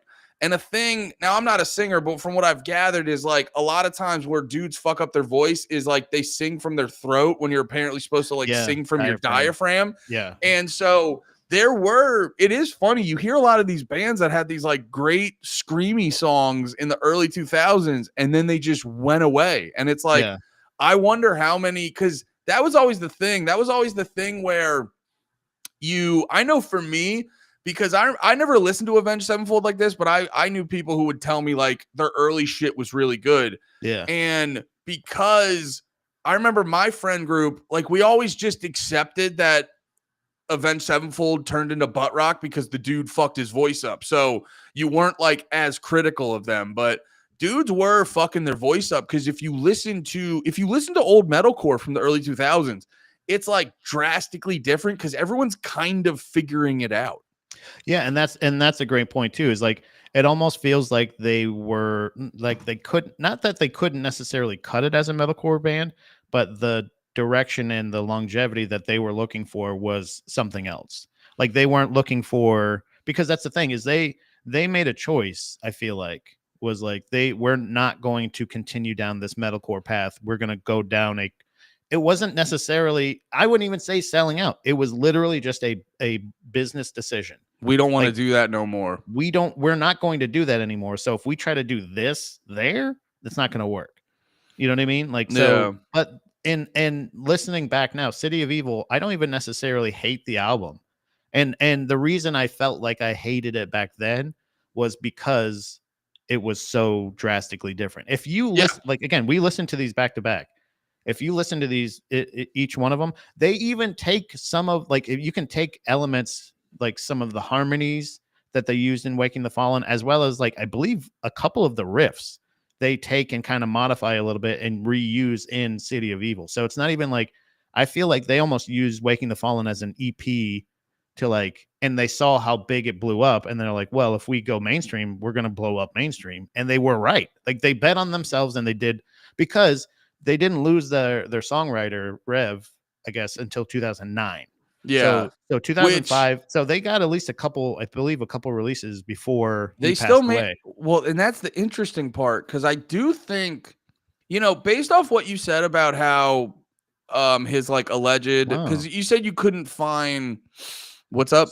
Sorry. No, was there a good comment? Yeah, this caught my eye. Funny enough, this came in your eye. Funny enough, he still to this day fucks his shit up, and they recently postponed a bunch of dates because of his throat. And recently, I saw I saw the interview recently. I don't know how when it was done, but him and M Shadows and Finn McGinty, and he asked him to rank his. By the way, also I know we've said it plenty of times on the show. Fuck Finn McGinty. Oh yeah, but, no, like, I saw. It was such a stupid. He goes like, your list, your list is kind of like, it's terrible. I gotta tell you. But M Shadows ranks Waking the Fallen at top of the list. Oh really? I don't know if he's trolling or if he's just in retrospect. He's like, it's just how I felt that day. He's like, literally, I think I wanted to listen to that one the most. And that's the thing, is it's not City of Evil. I don't think it's a bad album, but I just think it's, real quick? Out of the two, I like the Waking the Fallen. Yeah, go ahead. I'm so sorry to interrupt you, but also, yes, fuck Finn McGinty. Yeah. That was just that's worth it. Yeah. Well, no, dude, legit. I saw him tweet the other day where someone was talking about his music taste, and he's like, "Thank you so much." No one says stuff like this. It's like, no. No, you gave up to go multi-level Yeah. market on LinkedIn. Yeah. Fuck off, dork. Nobody's talking about your music taste anymore. Go on. Hang your Vans up, gay slur. But yeah, he's talking to him about it, and it's like they just changed. Like you're right. They turned into can I more of a say- butt rock metal band like Motley Crue or something like that. But it's So also this- like, yeah, go ahead. I'm sorry. I'm jacked up It's on all right, coffee. brother. So excited to talk about Avenged Sevenfold because I didn't know I'd fuck with these two albums so much. Mhm. No, so that comment you said earlier that M Shadows apparently made that you remember, I trust you. You remember it. Yeah, You just can't find it. I definitely heard somebody relayed that. Yeah. that It's to like me, it's but like that's our it's like our dicks. We know they're there. We just Right. can't find them. it. I can't prove it. I can't prove. I know. It doesn't show up on film. It's like Bigfoot. It gets all blurry. And We you just can't have tell. cork boards with string going back. I know it's there. No, so but if that's his mindset, then it would make sense that, you have Waking the Fallen. Mhm. Like, it sounds to me that potentially their mindset is much more business oriented and a lot of bands are, let's write the album and figure out how to sell it. They seem to be more conscious of the business angle, which would make sense where, okay, we're metal guys. It's 03. We should probably write a metalcore album. They Mhm. write that. They get very popular off that. All right, well, we're popular now. Let's pull back the metalcore a little bit. And then they write City of Evil. It's still, in my opinion, It's still metal. Waking the Fallen and City of Evil still have the same vibe. But Waking the Fallen, a metalcore band wrote that. City of Evil, like you said, Motley Crue or fucking Guns N' Roses wrote that. It's Yeah. still like the same guys, just with different intentions.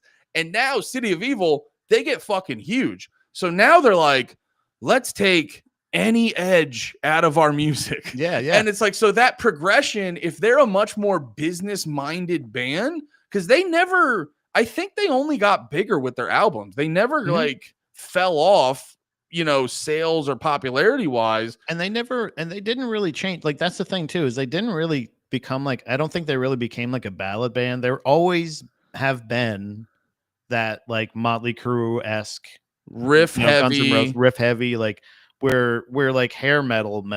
Like, not like, it's not that, like, I don't even think they were trying to necessarily like revive hair metal, but that definitely was like the characters that they were for a while. They were like doing like the teased hair and fucking makeup and weird shit. Yeah, and because stuff, that was much more normal in like the early 2000s. Dude, I gotta say this too, because I was thinking about it when we were talking about Kill Switch Engage. What album was that? End of Heartbreak? End of Heartache, yeah. End of Heartache. When did that album come out? I think 2003. 04. Brother, like, listening to these albums, I go, dude, when it came to like rock and metal, we were so spoiled with mainstream music. Because I gotta be honest, for like, there's definitely, we were talking on the pre-show, fucking heating up the Parmesan and scooping it off. This City of Evil has a hard layer of cheese all over top of it. But at its core, it's like, dude, it got me to give a shit about guitar solos. I do not fucking care about guitar solos, but the way they were doing it there, the way that like they were making like a 6-minute song really groove and then just hit you with a long guitar solo and then the guitars doing harmonics and all this other shit. Like, the intricacies that were involved in a mainstream rock album were blowing me out of the fucking water on this. I do appreciate that. And that's the thing, is the conclusion I came to after listening to these back to back is still that Waking the Fallen is still start to finish a perfect album. It is beautiful. I love that album. And he's even talking about possibly there's reports that I've seen where he said they're never going to remix it. They're never going to remaster it. Nothing like that.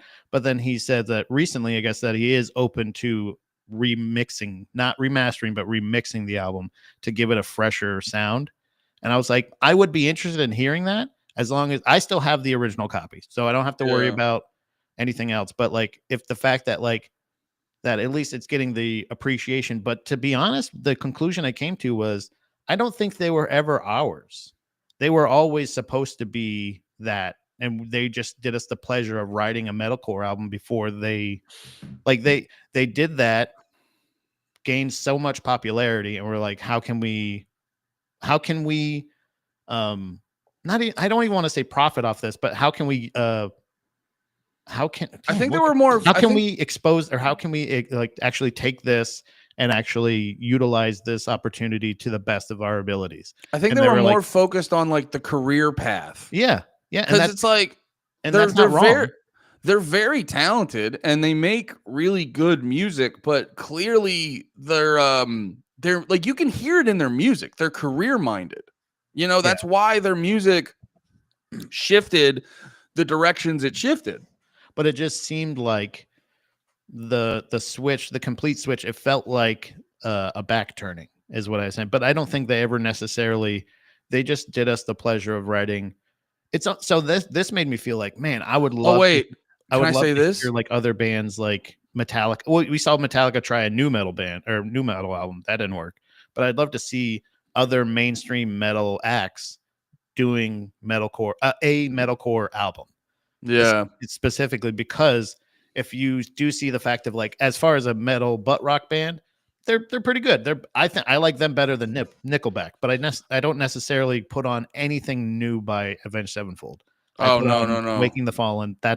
When you say I was a Avenged Sevenfold fan, I was literally from 2000. You're a Waking the Fallen fan. Yeah, 2005 or no, 2003. I think this came out. Right? 03. Yeah, 03 no, City of Evil, I think, was 05. 03. I think that was. Sorry, I'm on their Wikipedia. Give me 2 seconds. All right, but like that, I was essentially a fan from Waking the Fallen's 03, City of Evil's 05. Yeah, You're right. I was a fan for 2 years. That's the amount of time that I was Avenged, but I was a white hot fan of fucking Avenged Sevenfold because I was just like, this is crazy. This sounds like, but really it was just early metalcore, like you said, it was early into metalcore as a genre, and they just happened to do it so well. Well, it's. I just don't think they could sustain. Maybe they didn't see the sustainability in that genre and was like, we have an opportunity. We're getting contacted by major labels because of the popularity. And how do we? And then probably got some advice and got some, coaching and some other things. And they were like, worked with a different producer. All this, I don't. Here, let me say this, because I think what you were saying is like that feeling of they turned their back on me or on us, and it's kind of like, because that would make sense listening to Waking the Fallen and going, this is what this band sounds like. This is who they are. Yeah, and I think and it you know what it is? It's similar conceptually about how if you look at the numbers, you go, Weezer's actually a shitty band. They go, right.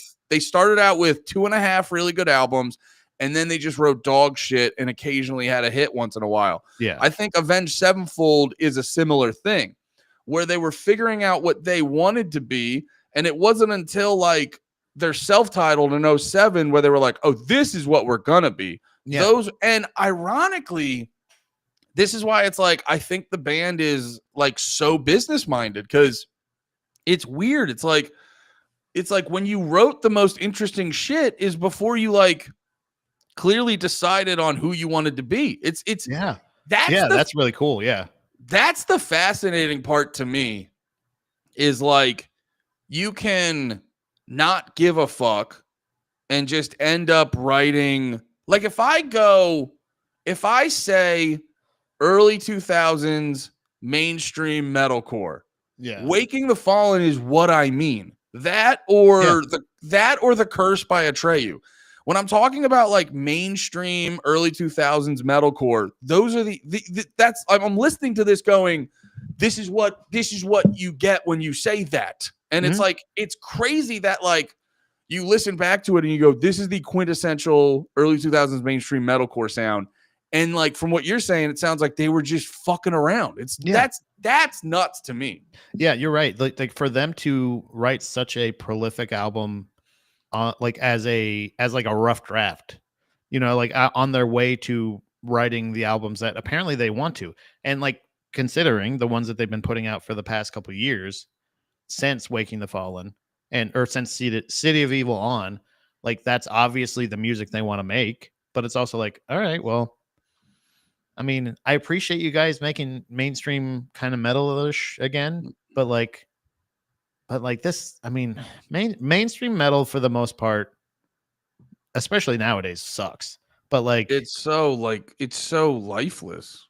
like you said, it's mainly, like you said, it's very confused. It's very confusable for butt rock. Like when, like it's not that different, I guess. And when it comes to mainstream, there's just, like you said, solos. There's no, like, no edge.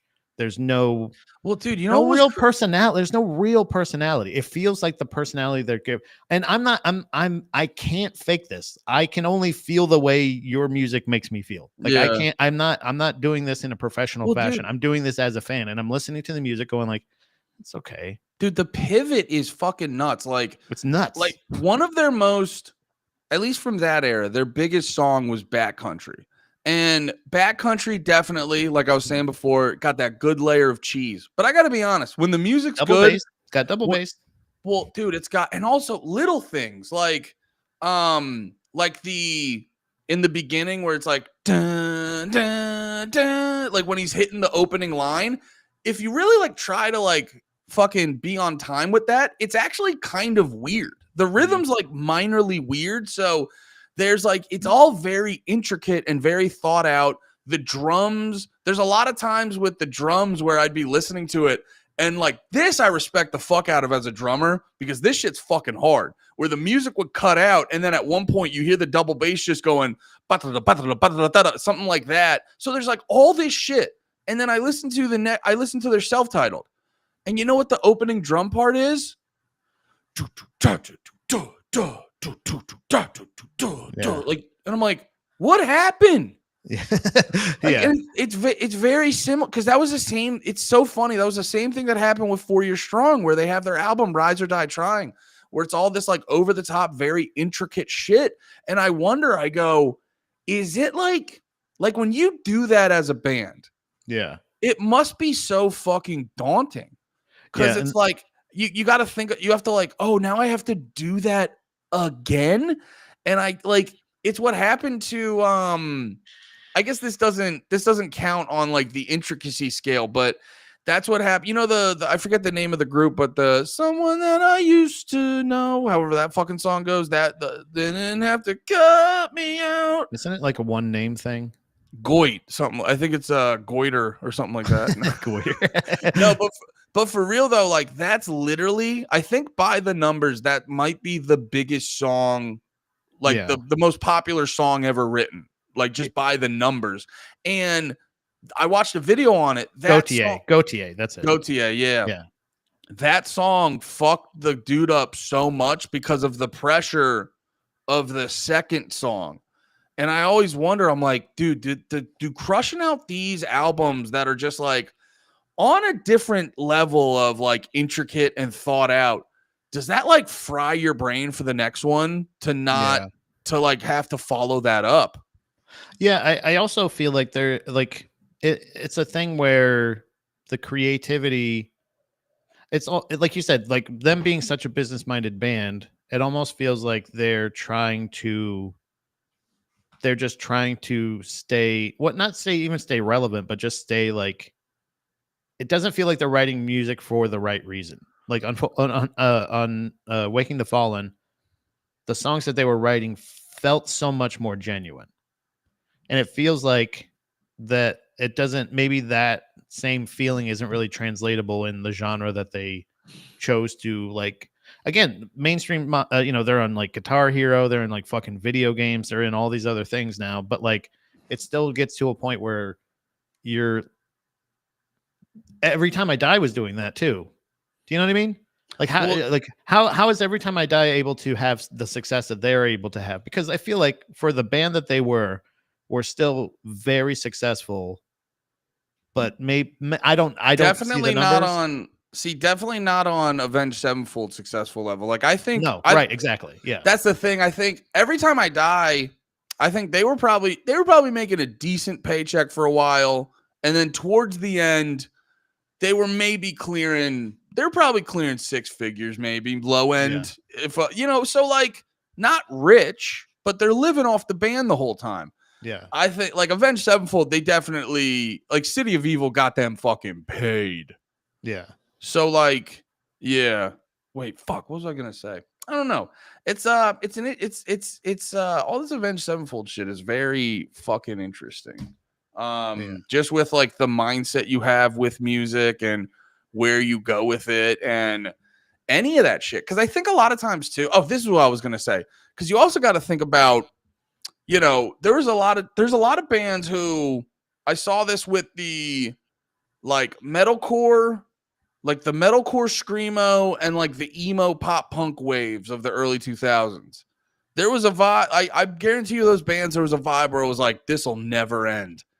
And you see where those bands that never changed their sound, where they're at. And I'm wondering if I wonder if Avenged Sevenfold saw the writing on the walls and they're like, we can't write metalcore forever. We got to go butt rock. And I think you're right. I think because like most likely they got to at least where like they're probably getting approached by the same management as like a Atreyu or somebody like that. Where like, again, Atreyu is like the most mainstream metalcore band I can think of. But I mean, it's fun. They're another one where I hated Atreyu. See, you know me. I love that pussy shit. So their first 2 albums ripped to me. But they're another band. After that, they just wrote their version. Like Avenged Sevenfold went metal butt rock. Atreyu went pussy metalcore butt rock. Yeah, and that's what I'm saying is like it kind of got to they like maybe they're approached by that same thing and they're saying like, look guys, this is just a flash in the pan, or what do you really want? Like, I want to help you guys maximize this opportunity. Blah blah blah. Like, there's probably that kind of talk, and again, I can't even like it's like comics that that are on their shit. Comics that are like, oh yeah, I post 3 clips a week and I do this and I do that, and it's like, man, I envy that motivation, that knowledge, that perceptiveness to be like, yeah, we got to strike where the iron is hot, and we got to, because it literally they did it perfectly, but it's one of those things that at the cost of what, losing even a portion. There's still probably plenty of people that love Waking the Fallen that were still on board. I just felt like I don't know how you can be a fan of Avenged Sevenfold real time, like from listening to Waking the Fallen and then the day that it comes out, listening to City of Evil and going like, cool, this is really good. I like this angle. This is, you know what I mean? Like to go like, still my guys. It's like one of those things like it felt like such a real life personal experience. And maybe it's just how I intake music. It's how I ingest this stuff. But it's like when I go to listen to City of Evil, I'm not like betrayed. I'm confused. I'm like, what happened to my guys? Where'd my guys go? It says Avenged Sevenfold. Like, can I throw this idea at you?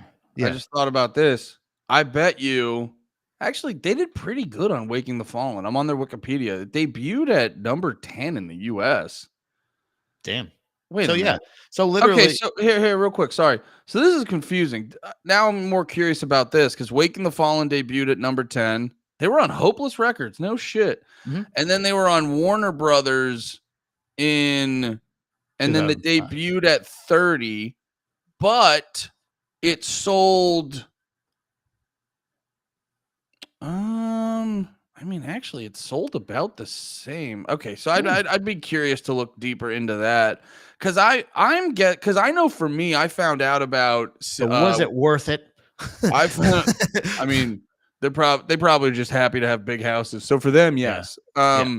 They don't seem like they're too. Anyway, sorry, I was about to get so cunty.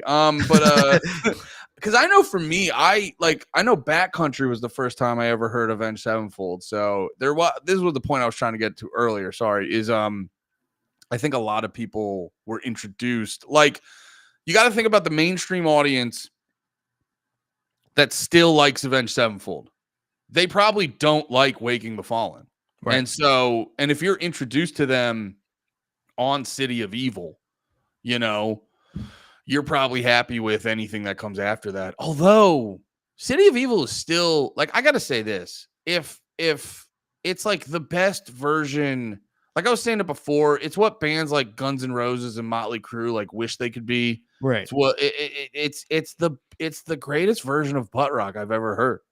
Yeah, and It's so fun. I gotta give them props. It's not like, I will say this, like both albums were great, but they kind of, after a while, like none of these albums got any business being an hour long.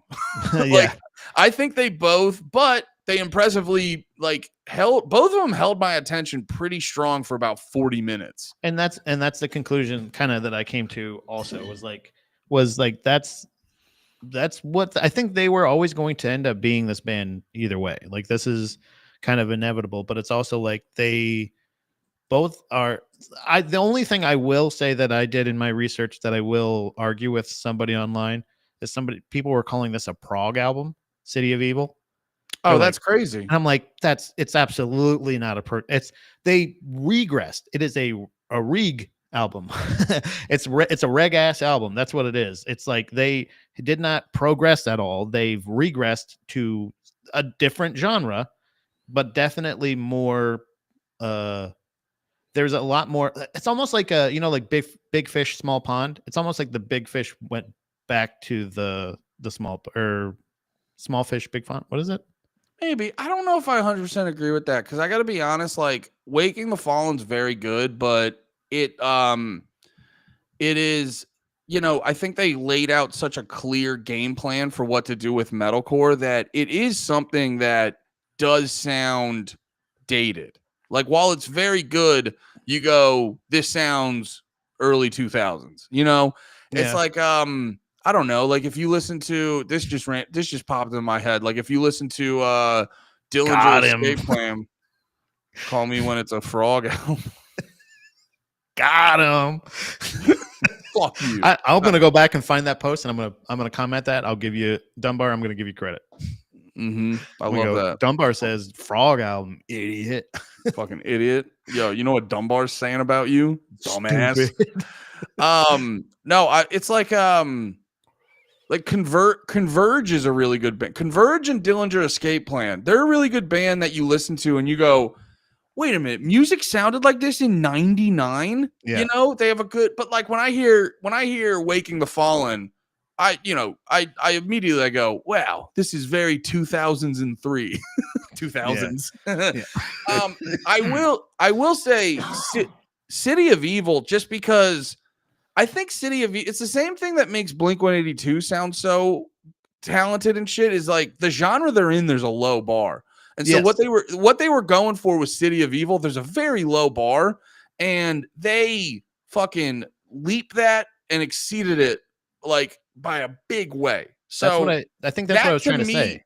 That to me is why City of Evil sticks out, whatever it is, 20 years later. City of Evil stands out 20 years later a little bit more to me.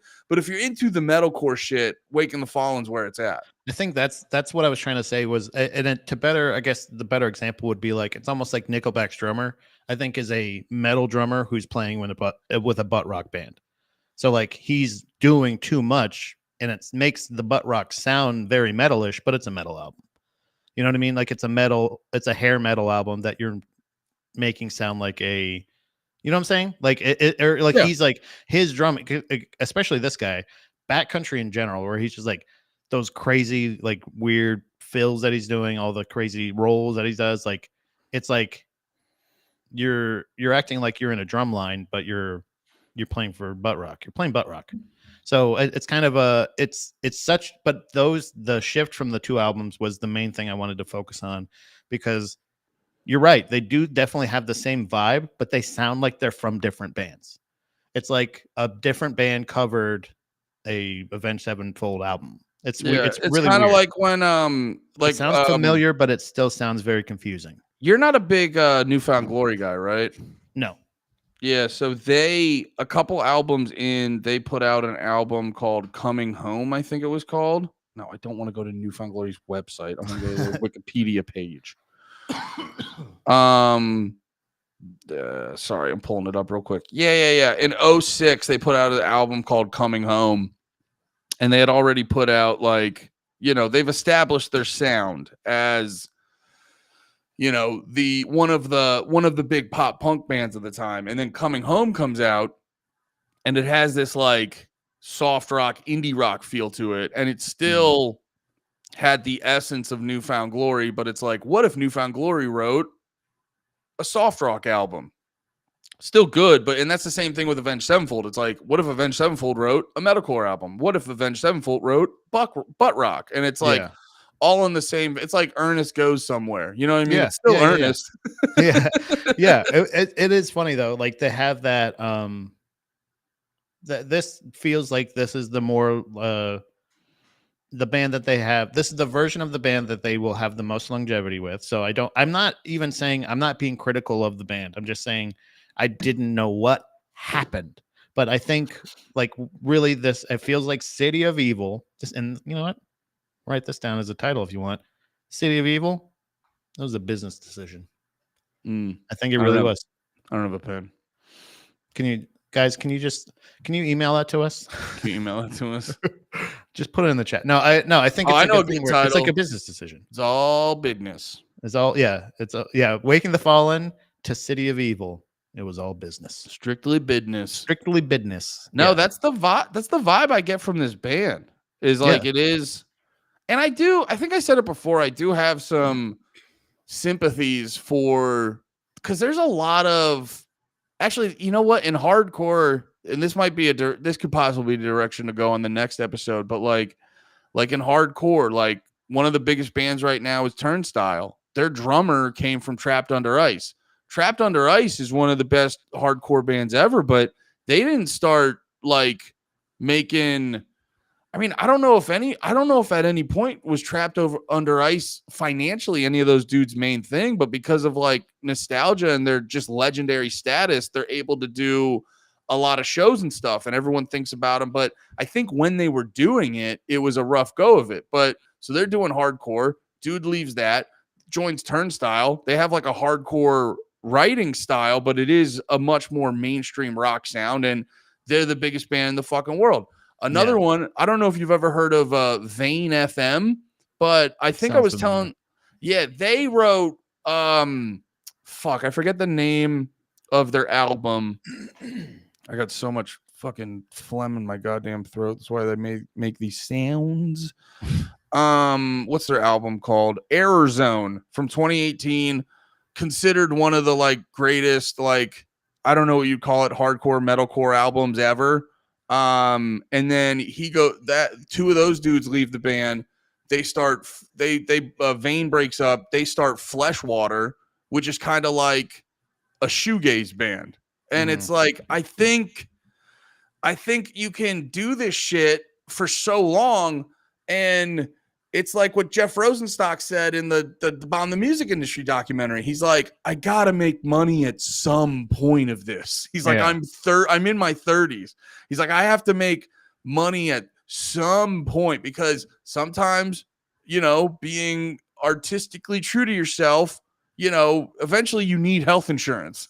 So like, I don't like blame these bands for, and it's not even like selling out or compromising. It's just, it's like a pivot. It's a pivot, because you're like, I can't just be doing this like crazy, fucking, you know, in the context of broader music, like avant-garde shit. Not avant-garde's not the right word, but it's like, I can't be doing this like crazy underground shit that people just appreciate, because you know, appreciation doesn't pay the fucking bills. Well, it's like when you're in comedy, the thing of like, there's only so many good opportunities, before you're like, I've had enough opportunities. Thank you. Like, I would like to get, like, if once you've had like 10 years of opportunities, I feel like you should start getting paid somewhat regularly. But again, who hasn't? There's no governing body. It's another rule set where you're like, what the fuck? But when you have these things where like these bands, like a musician, like at a certain point when we're younger, like again, we're, I think we talked about this on the last one, where I was just like, I want it to be fast. I want to play the AFI shit. When we were talking about the AFI albums, it was like me going like, no, I want fast hardcore AFI. I don't need nuanced, layered AFI. Goth rock. Yeah, I hate the newest AFI version, but I don't hate them for doing it. It's not like a thing. It's just Fuck. I thought that was Right. out today. It's next week. Sorry. I know we almost kept our streak alive of like accidentally talking about relevant bands. Yeah. But the fact that like that stuff like that comes out and you're like, Oh no, it is out today. Let's go. nice, we did it. We did it. But it's like the Yes, same dude. it's the same impulse where I'm just like, no, this isn't I don't like this. I don't want to continue this.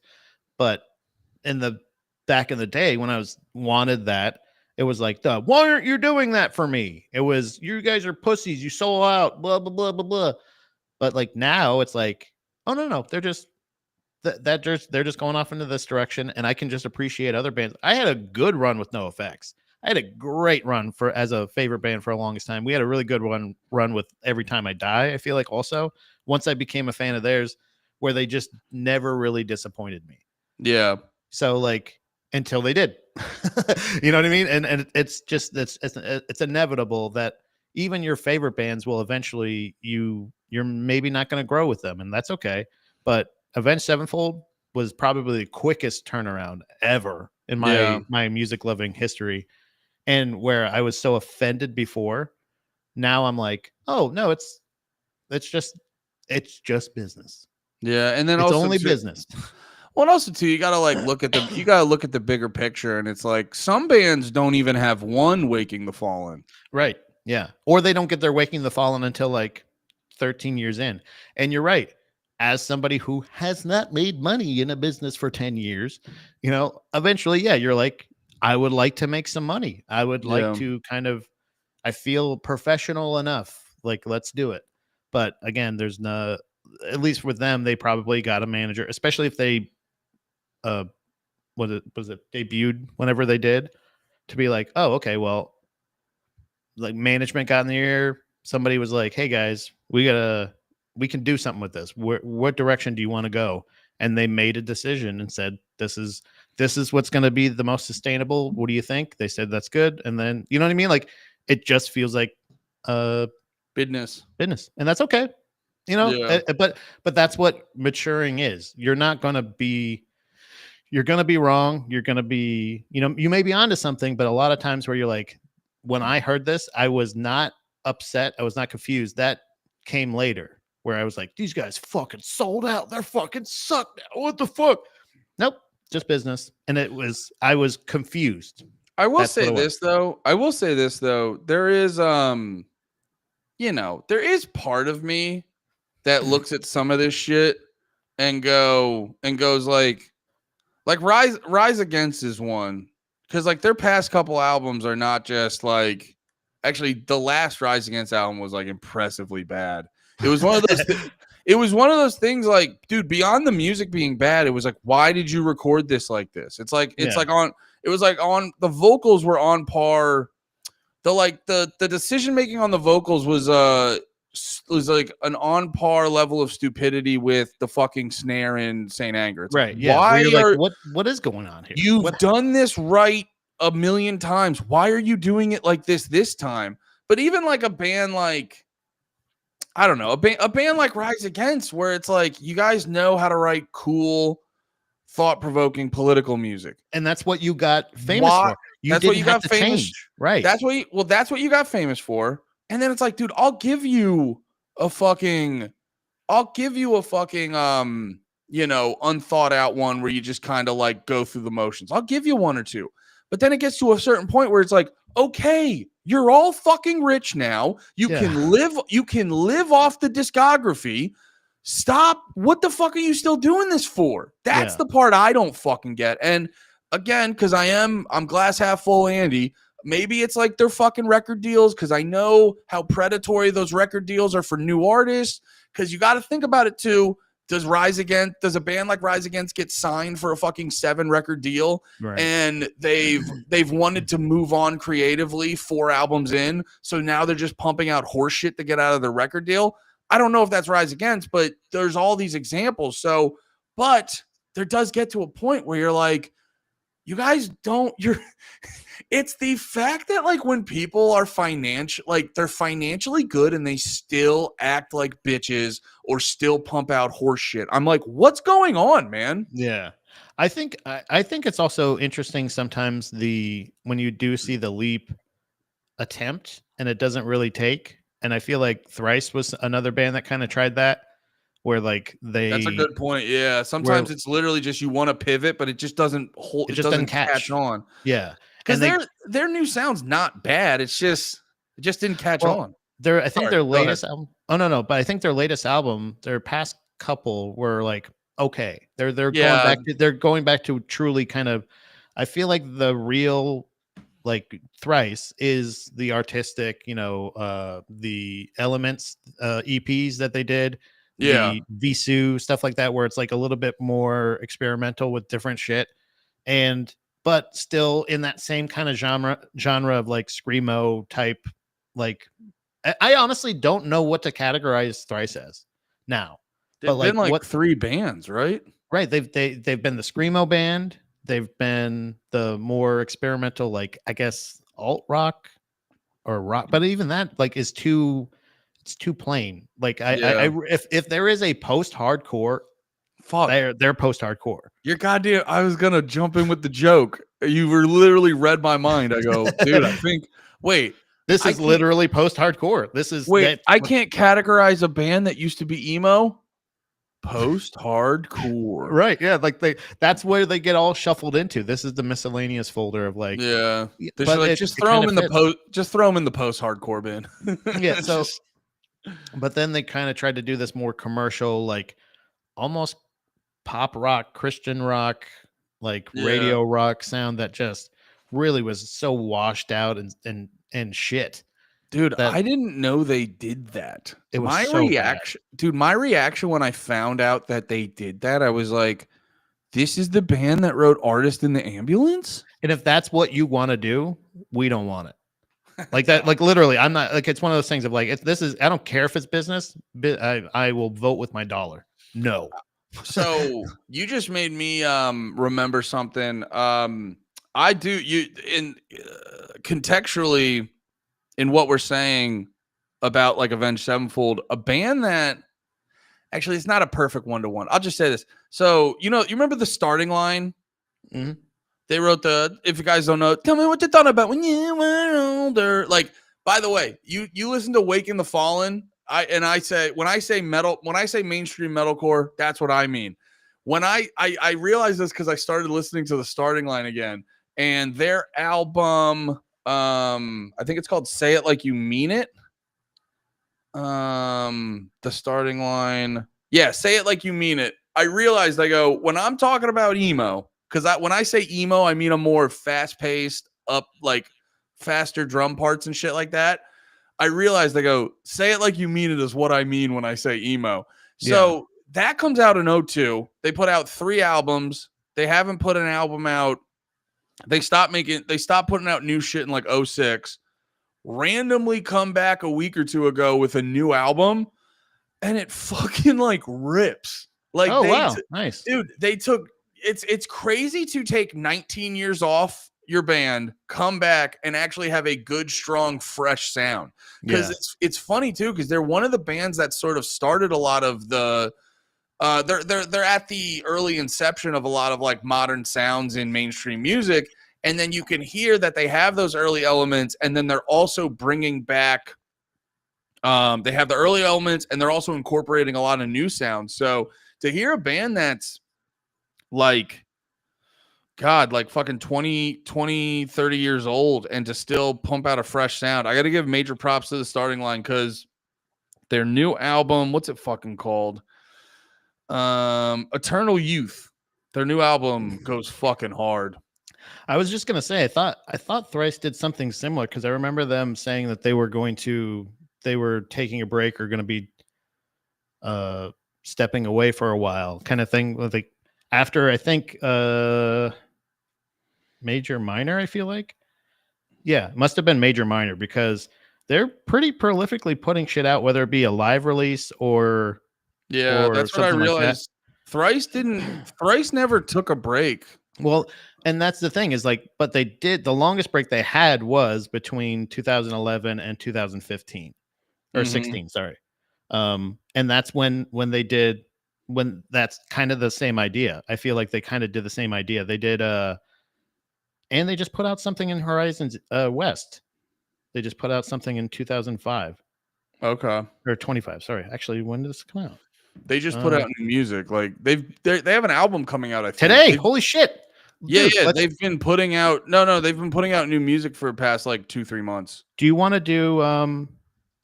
Do you want to do the Starting Line's new album versus Thrice's new album? Oh, did they put out a whole album today? Yeah, Horizons West. It Oh, came I out didn't know. today. Oh, okay. I'm sorry. That's why you were spazzing like that, because the whole album came out today. Yeah, literally. I know that they've been putting out. They put out Horizons East. I think a couple years ago or a year ago. Okay. 2021. Holy shit! So that was the last newer album that they put out. All right. Yeah, let's do that, because I've been wanting to talk about this Starting Line album. And Okay. Let's do that. And also, I do want to eventually. I want to do Vane FM because I talked about them earlier. I would like to do Vane FM and Fleshwater at some point because I think that both those bands fucking rip. But yes, next week we'll talk about Thrice in the Starting Line. Hell yeah, dude. Eternal Youth, is that right? Yeah. Yes, Eternal Youth and Horizons West. Horizons West. Hell yeah. Nice. I actually like that happened that naturally. I'm sorry if you had that in mind already. I apologize, but no, this one makes more sense because the Vane, the both those albums been out, so that one we can do whenever. This one feels more topical because, also if we can be business minded like Avenged Sevenfold, yeah, doing a Thrice one and Starting Line one probably is smarter. We're not doing metalcore anymore, is what we're saying. Yeah. We're moving past metalcore and going mainstream. We're doing emo and pop only. Only the lowest form we go is emo. We're going pop or above. Hell yeah. Well, yeah, Drag the Lake. We did it. That's the end of that episode. That's the end of that episode. But if you're hanging out with us live, stick around because do you have to pee also? I also have to pee. Damn it. We can give them here. I'll put a video on. Here, we're gonna put a video on. Here's Cam Newton's take on Jalen Hurts. It's just what popped up on my YouTube. Actually, I want to watch this. But okay, yeah. Watch this, guys. Hosted 2-2 Broncos at the Link on Sunday. All 4 Phillies wins this season have come in one-score games, which is tied for the 2024 Chiefs for the longest such streak by any defending Super Bowl champion to start a season all time. And they've eked out these one-score wins because the offense has largely struggled. We heard A.J. Brown talk about it. Philly's normally efficient offense is second worst in passing yards per game, is also 4th worst in yards per carry. They lead the league in drives without a first down. RC, welcome back. We've talked about the frustrations within this offense, what A.J. Brown has said and how that's played out publicly, but are you, knowing all of that, are you more concerned about Philly right now, or you think they're going to get this right? Hey, come on, man. I'm confident in Philly.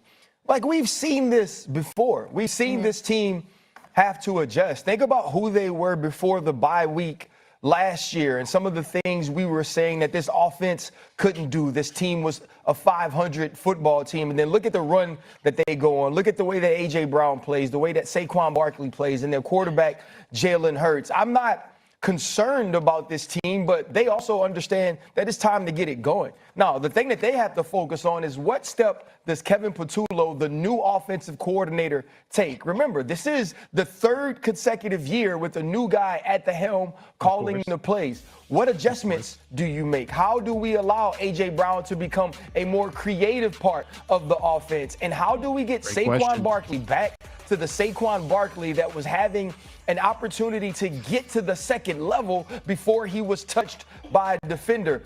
But we're saying all of that while they're 4-0. We're talking about what's wrong with the Rams, and they have 2 losses. You're talking about what's wrong with other teams because they lose football games. Even with some of the things they've been dealing with, they're finding ways to win, and that's what makes me confident. I don't know if we call those champagne problems, Cam, but give me the quarterback here, because this team is undefeated, yet they're struggling with their passing offense. Is it on Jalen Hurts to get it right here? Because last I checked, he's still targeting A.J. Brown a lot. Yeah, but not enough.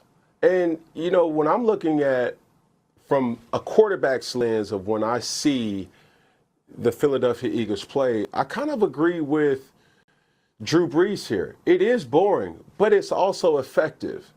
I can guarantee you that A.J. Brown's route tree is going to be as simple as anybody in the NFL with his skill set. But they're still 4-0. Okay, let's talk about facts.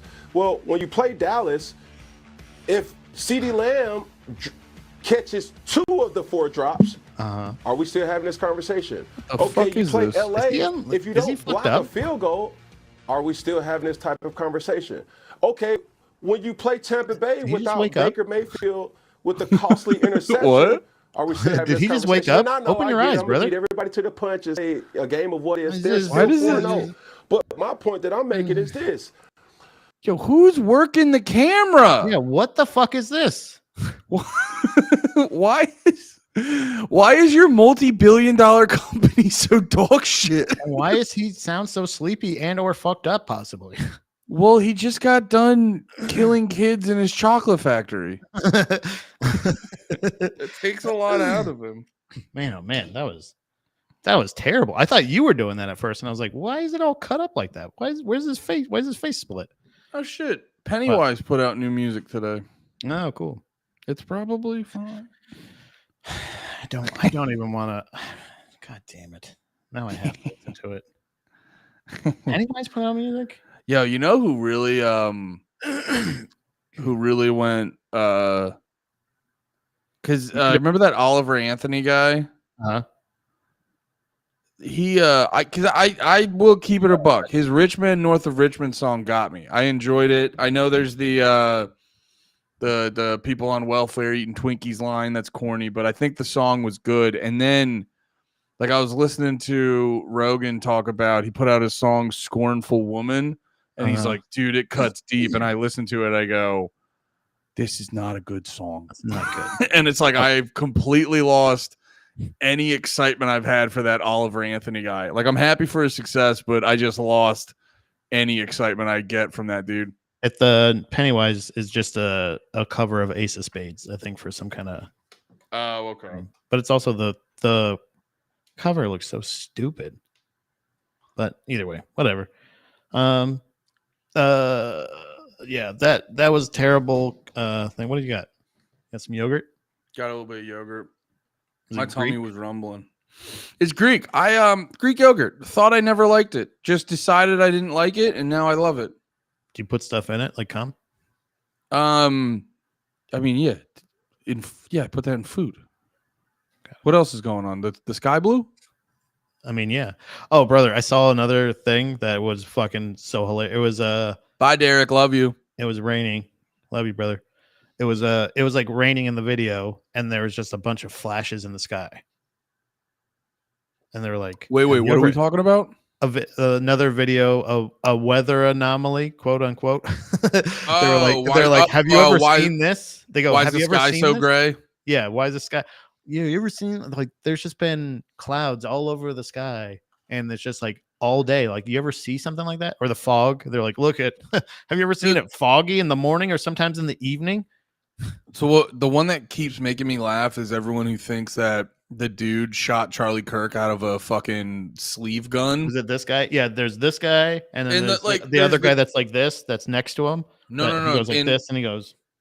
No. In front of Charlie Kirk to his left, Yeah. there's a guy looking around, and then he adjusts his shirt. Charlie Kirk gets shot, and then the guy visibly goes, "Oh!" And also, too, it's his like the part of it that drives me fucking nuts is I go, if the thing's on his shirt like this, his arm is pointed down. Yeah. It wouldn't. But there's it also wouldn't pop him in the there's neck. also the person that's to the back and to the right of him. Like there's the two guys that are the back and to the right of him that are supposedly doing the hand signals. But then there's a guy that's almost directly to his left or to his right. Sorry, that's like this. And they say that he's got something here. So it's like it's the same idea. It's like where it's like I don't know, man. It's wherever Mossad put him. Hey man, it's weird as shit. No doubt.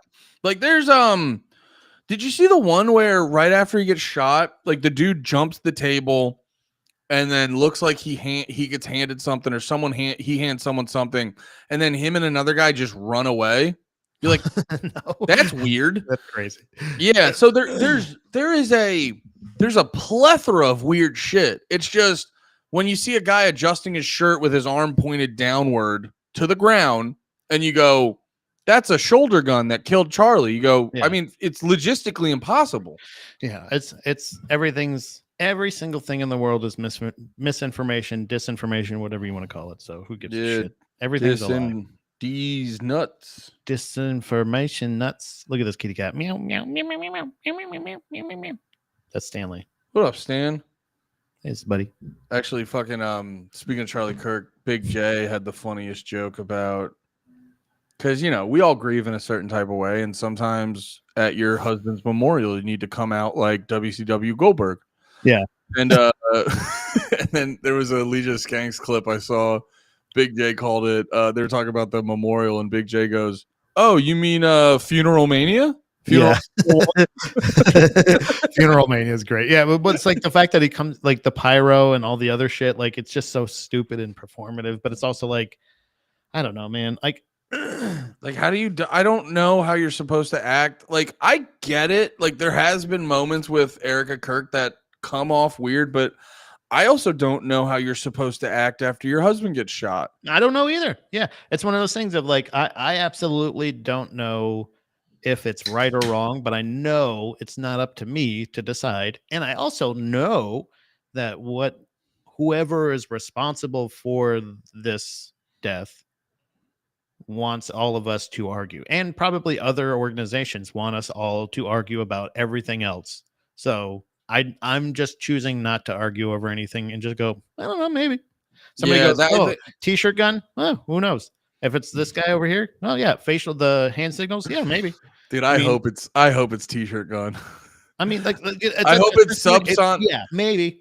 I hope it's subsonic t-shirt gun from behind him, because that was the new one. Apparently, I saw Candace Owens, I think, was throwing that out. And to be fair, she wasn't the only one throwing it out, but apparently some subsonic gun from behind him. I don't know. They did. The CIA did reveal heart attack guns during the Warren Commission. So who the fuck knows anything? I that's the same thing where I go like, yeah, I think everybody has the right to have a gun, and everybody should have a gun, I guess, if they want. But it's also like, I don't think you're gonna be able to beat the government with it, because I'm pretty sure they have like lasers and like they have like sounds that make you feel things. So like, yeah, well, yeah, maybe. No, here's the thing. It's we could definitely Vietnam the hell out of the government, but it's gonna be bloody. I don't know how to dig a trench. What? I don't know how to dig a hole or set a trap or put spikes in things or anything. Is that what you're talking about? Tunnels? Yeah. Well, okay. So you know how you love weed and hockey, right? Mm-hmm. Imagine. Go on. Yeah, okay, Pat, calm down. So imagine, where's your weed? It's like on your desk right now, right? No, I don't have any. Oh, okay. Where's your THCA? Oh yeah, my hemp. Yeah, where's your hemp extract? Where's your hemp extract? Imagine if your hemp extract it's nearby. It's within arm's reach. So it's above the ground. Imagine if it was a couple feet below the ground. You were digging. I would be digging. So so I got you. So it's like essentially it's the carrot at the end of the stick, but obviously that would be the best way to get running after a carrot. That'd be the best way to get you to be a soldier. You're just like, I don't want to do boot camp. You're like, Al Qaeda has hockey. They won't let you get the hockey. You're like, and then you just get immediately jacked. They're not taking hockey from us.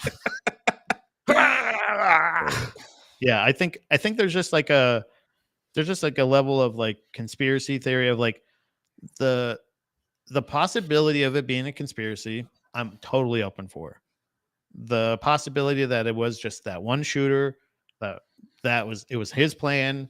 He did it. And if it's everything that they're telling us in the media, then I'm like, okay, then that's that. Like that. Again, it's like like we were talking about earlier on the stream about like the flat earther, like round earther thing of like, I can't debate either one of you effectively. So I'm not saying that both of you are right. I'm just going to go with the one that makes the most sense to me. And I'm not going to die on any hill. I won't argue about it. That's the thing, because no matter what, people want that the whenever we say they're doing it right in front of us, or they want us arguing about anything but besides them being in charge and Yeah, the only doing hill whatever they want. the only hill you're gonna die on is the one you ran up. Nah, for real. Actually, it's funny you said all that because I made a conscious decision the other day where I go, I'm not yelling anymore, and I'm not mad. Yeah. And now you have to learn how to solve problems without yelling and being mad. Because I just go, everything negative that's happened in my life and my career is because I'm a spaz that is yelling all the time and is mad. Yeah. So I just go, and dude, it happened in real time. I posted this there's this Theo Von thing. Where the fuck was it? I tweeted it yesterday. Is it the thing where well, you saw the thing where he was trying not to kill myself or whatever? That's the funniest video because apparently he like bombed his special or something. I don't know. Some of it sounded like shit talking. I don't fucking know. So apparently he bombed his special. And then there's video footage where he's like, "Hey, sorry, y'all. I just been really trying not to kill myself lately." Yeah. Yeah, I remember I saw that post as a thing of like, what's going on with Theo Von? And then I see that clip and I go, well, that's weird that somebody's just they're filming him coming. I don't know if he's performing at a theater. So it was probably a special, right? Yeah. So he probably felt like it didn't go great and came back out and jokingly said like, "Oh man, that was terrible. I'm trying not to assume." Just like I was just like one of those things of like, I don't think this is a cry for help. I think he's making a joke about him possibly. I guess like you said, I didn't hear about the bombing and special thing. Well, that was the word on the street. But I'm also like, he's a professional. Even if you like his comedy or don't, he's a professional that gets people to go see him. The fact that he like wasn't prepared to do his shit at his special, that's why I'm like, I don't know. But I did see 4 screenshots from Reddit, so I'm assuming it's 100% true. Oh well.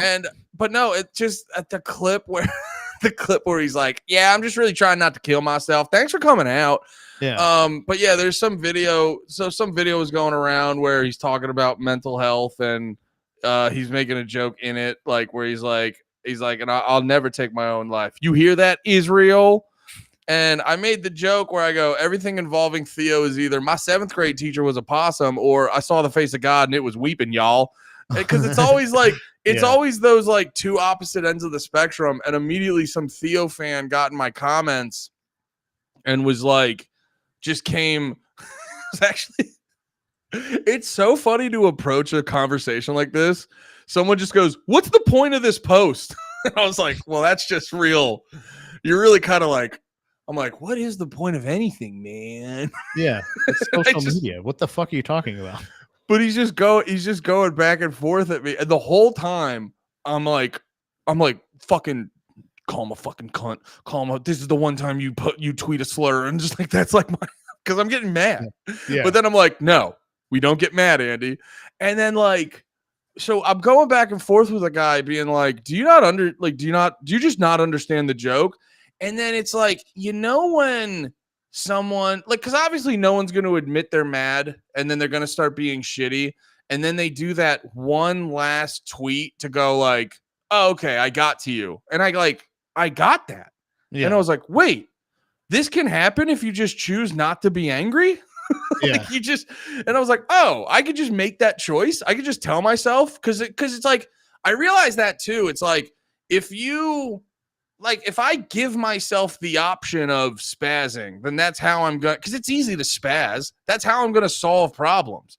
But if I consciously go, you're not allowed to spaz, you're not allowed to yell, you're not allowed to get mad. And then I immediately start figuring, well, if I can't do that, how do I solve this problem? And then I immediately start solving problems in my head in a very calm, mature way. And I go, right. Could I have been doing this the whole fucking time? Well, yeah, I think that's the thing that I realized a while ago, like of like knowing who to engage with, like who to actually like, because that's the thing is like sometimes people just share their opinion about something and it's like whatever. And then there's other times where I'm like, I just changed my profile picture. The gun The gun me thing, having yeah, the one you always bring up. That's such a good point of like, It's like here's a funny picture. I And then I posted it to me, my thing that says this is my profile picture now. That's it. Like I didn't put it on your wall. I didn't post it to you. I didn't send it to you. I didn't fucking nothing. I was just posting it on my fucking thing. That's my goddamn profile. That's my picture now. And then they're just like, you piece of shit. Like how many people felt comfortable going into my comments to talk shit about me, not even knowing me, not even knowing at any. It's very weird. I didn't have like a thing that said, look out liberals, you're dead. Or I didn't say anything like that. You do need to start saying look out liberals though. If you could be look out liberal Pat, that would rule. Just every time.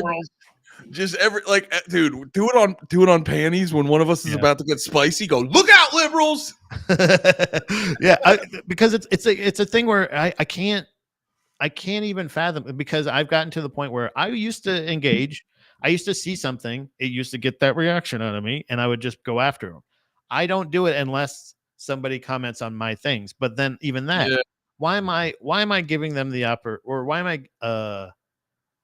I engaging with this? Why give them the when you're giving them the pleasure of letting them know you got to me, you're making me emotional, you're controlling my emotions right now. Right. It's like, why give them that pleasure?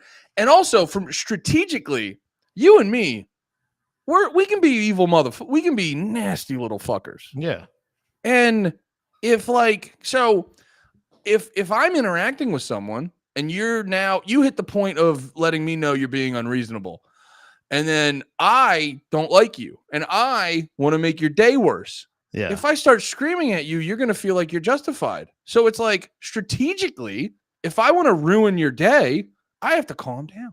Right. And that's what I'm saying. And I have to do things to get you more angry than me. If I don't give something and exactly, if you don't volley back with anything that gives them any, like, so I posted a thing on Facebook that said it was a picture of these like priests and their like robes and shit like that. And it says, I think it was around the time when everybody was flipping out about drag queens reading the kids and all that stuff.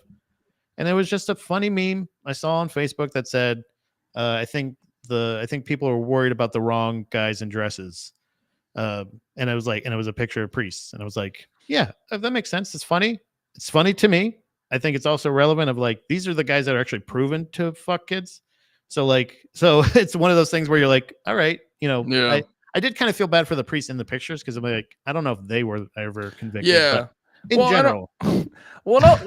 Sorry. I don't want to go off on a whole thing about drag. It is that thing where it's like, it's weird. It's weird you want to put on some fake tits and read a book to kids, but maybe the priests have been fucking them more. Yeah, there is actual there's actual data proving that this is still going on and they're still not even being arrested. So but anyway, sorry, we're analyzing the meme too much. Right. But that's what I'm saying is like it's like one of those things of like it's the meme was based on a fact. So I posted it and Dom's super religious like aunt or something like that commented on it because I'm friends with her on Facebook. And she was like, I don't like this at all. And I just responded, okay. Yeah. And it didn't escalate. It didn't go on. I don't noted. Okay. Then I think we talked about this before because that is a thing.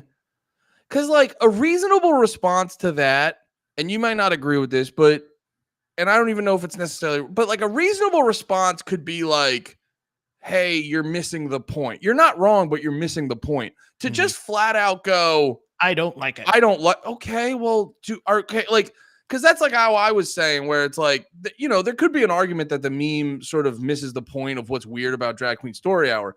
But are we going to sit here and go, the Catholic Church never did nothing to kids? It's like, You're just going to pretend that, like, it's one thing about like being like, well, what's the real conversation to have in this moment? It's another thing to be like, you're just pretending this thing never happened. Right. And that's the thing of like, so like, that's why I feel like it was the proper response, because it was like, when she goes, I don't really like this. It's like, all right. Have fun. Like I don't, if I wanted to engage, I go, yeah, I don't like it either. those guys are still getting away with it. And like to go like then she's like then that gives her something to follow Yeah. back with, and it's like no, I Well, don't. no, well, I'm also not here there's to argue on my page. exactly. I don't care. I'm not here to like defend myself. Yeah, and that's the other thing is I'm not here to convince you. It's not my job to convince you. Yeah, and they're in certain like it'd be one thing if we were sat down.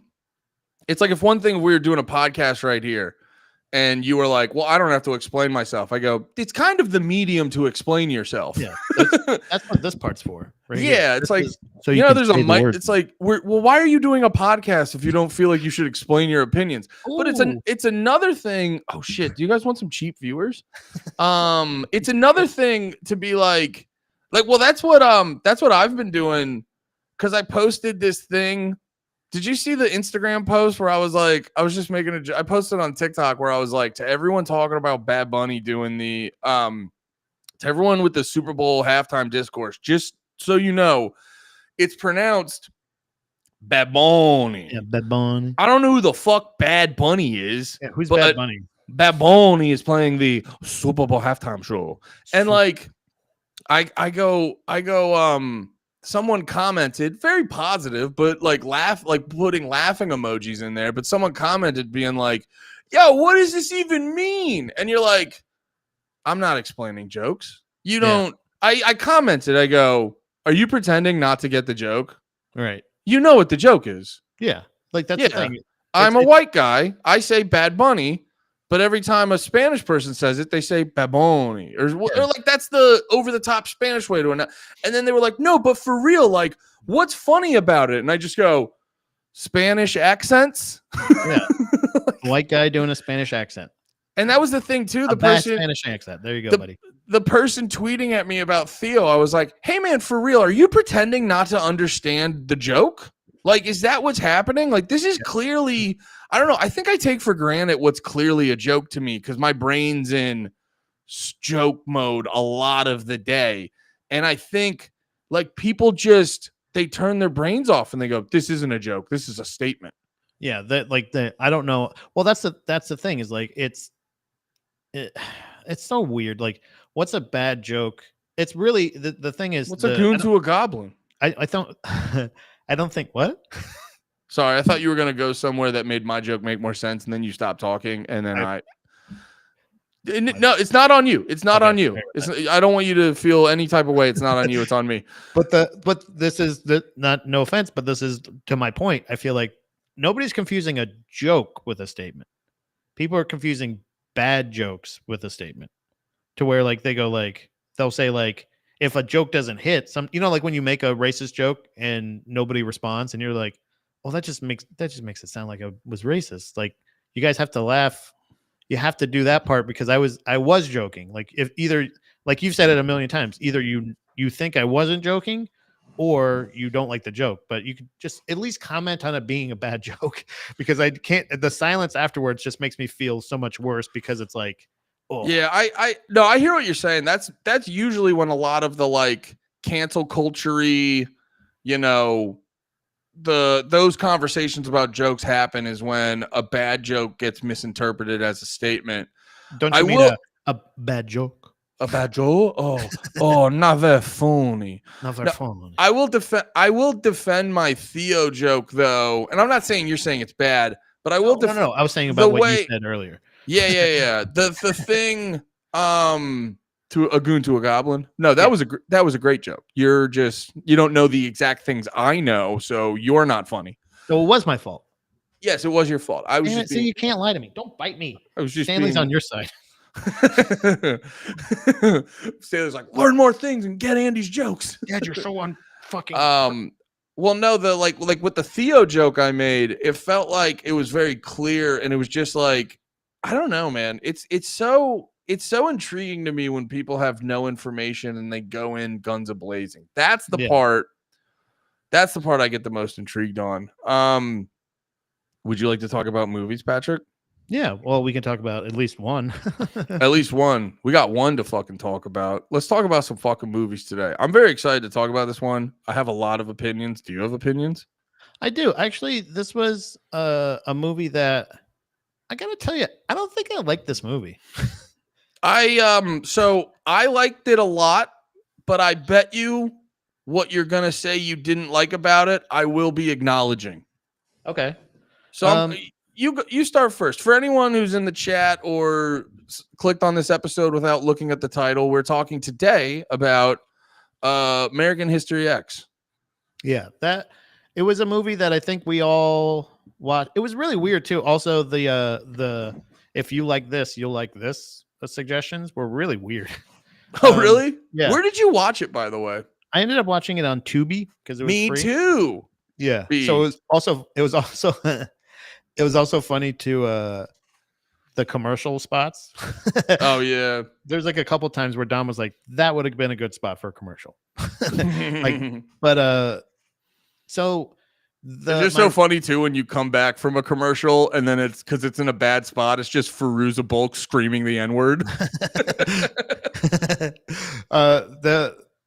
Okay, so I guess my takeaway when I watched this when I was younger, I was like, I think it was really interesting in the same kind of morbid way that like it was a good movie. It is a decent movie. It's a well-made movie. It's very artistic.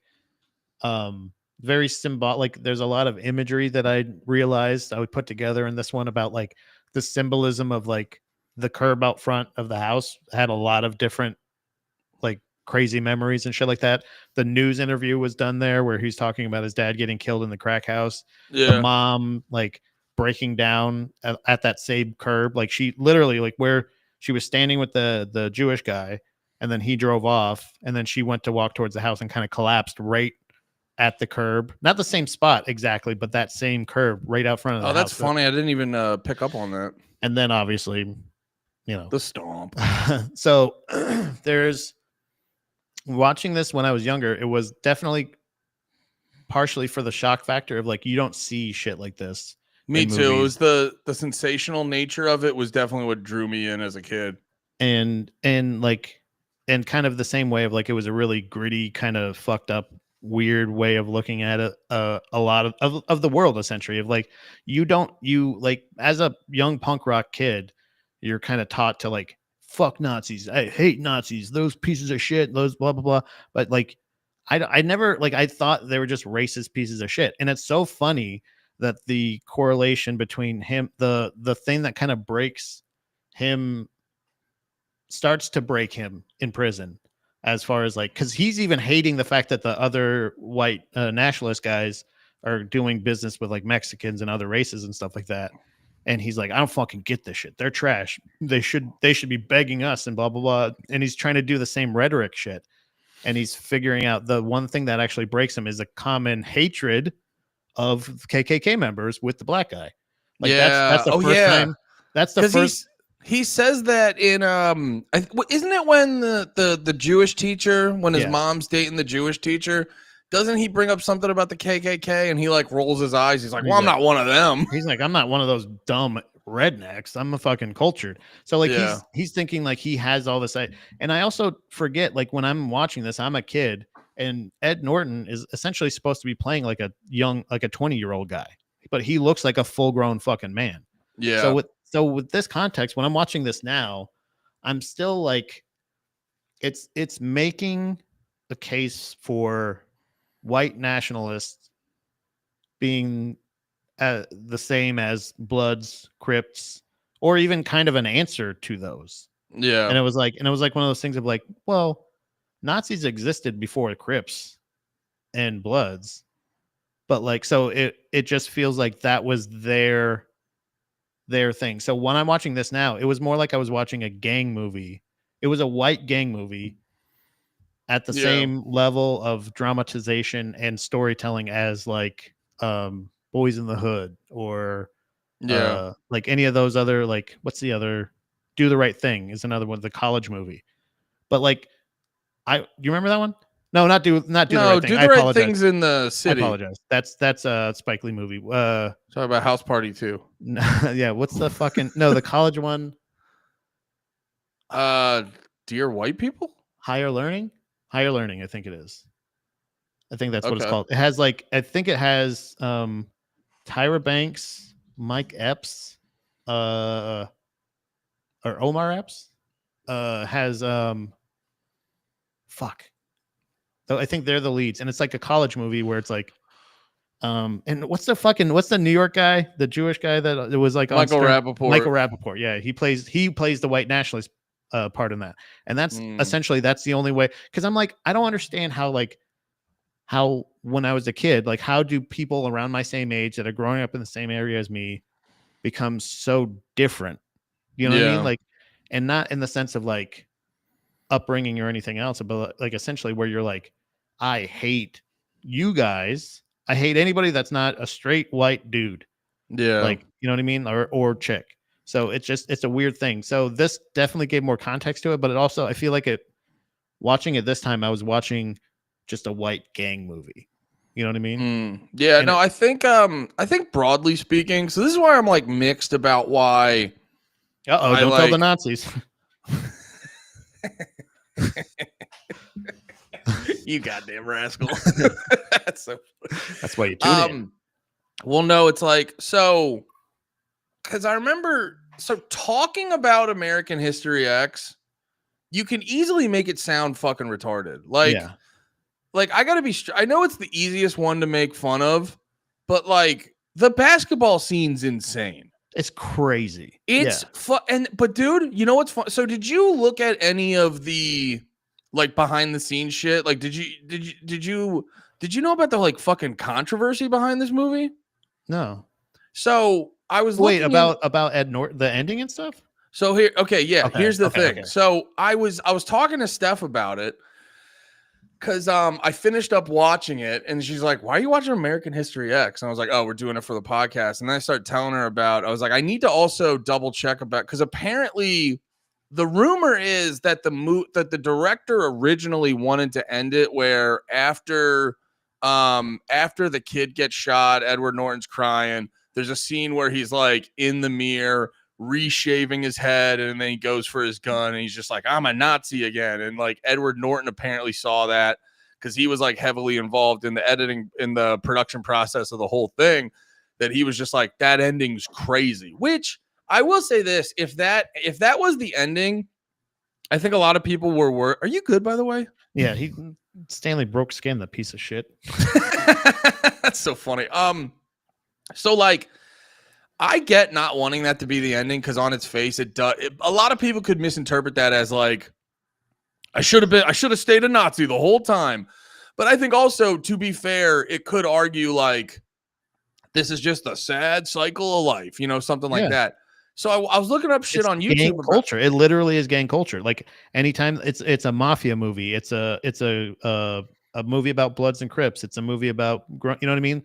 That's exactly what it is. It's exactly the thing you said. It's the vicious cycle of like gang fucking culture. Well, of the violence is like when you're in those violent environments, the like it's a similar thing that I was thinking about like life in general is, I think like the things people say when it comes to, pull up, what is it? Pull up your bootstraps and or whatever the fucking phrase is. Like all those general sayings, I think they're true for everyone. But what people don't acknowledge in each socioeconomical group is like, yeah, that works. It's just, you need to realize a bunch of people have way more rungs on the ladder that they have to climb. Yeah. And it's shown in this movie where it's like, you could be an Edward Norton guy and there's just still like, when you come back, all your Nazi friends just want you to like, I mean, dude, Veruza Bulk, that would be the hardest part for me to not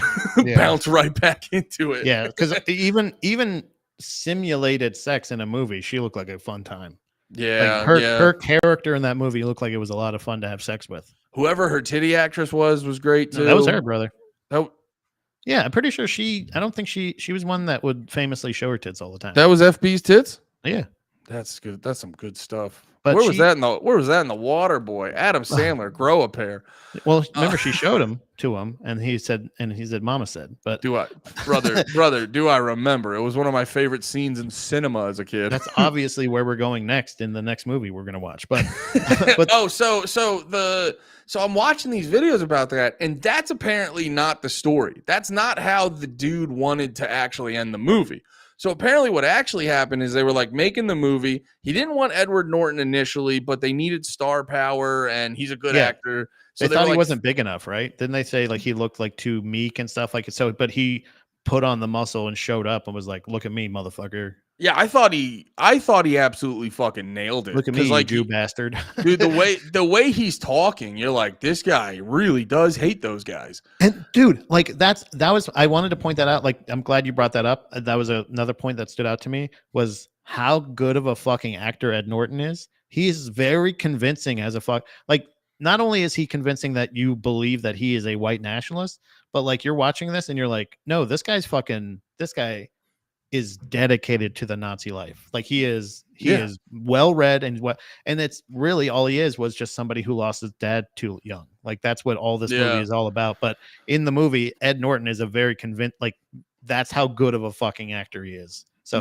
sorry, no, you're good. Yeah. So so the real controversy was how do I say this? Because part of it was like the director being too much of an artiste and like constantly wanting to like rework it. So they film the movie, he goes to edit it, takes for fucking ever because it was funny. He had one earlier vision and then through all the editing gets this new vision.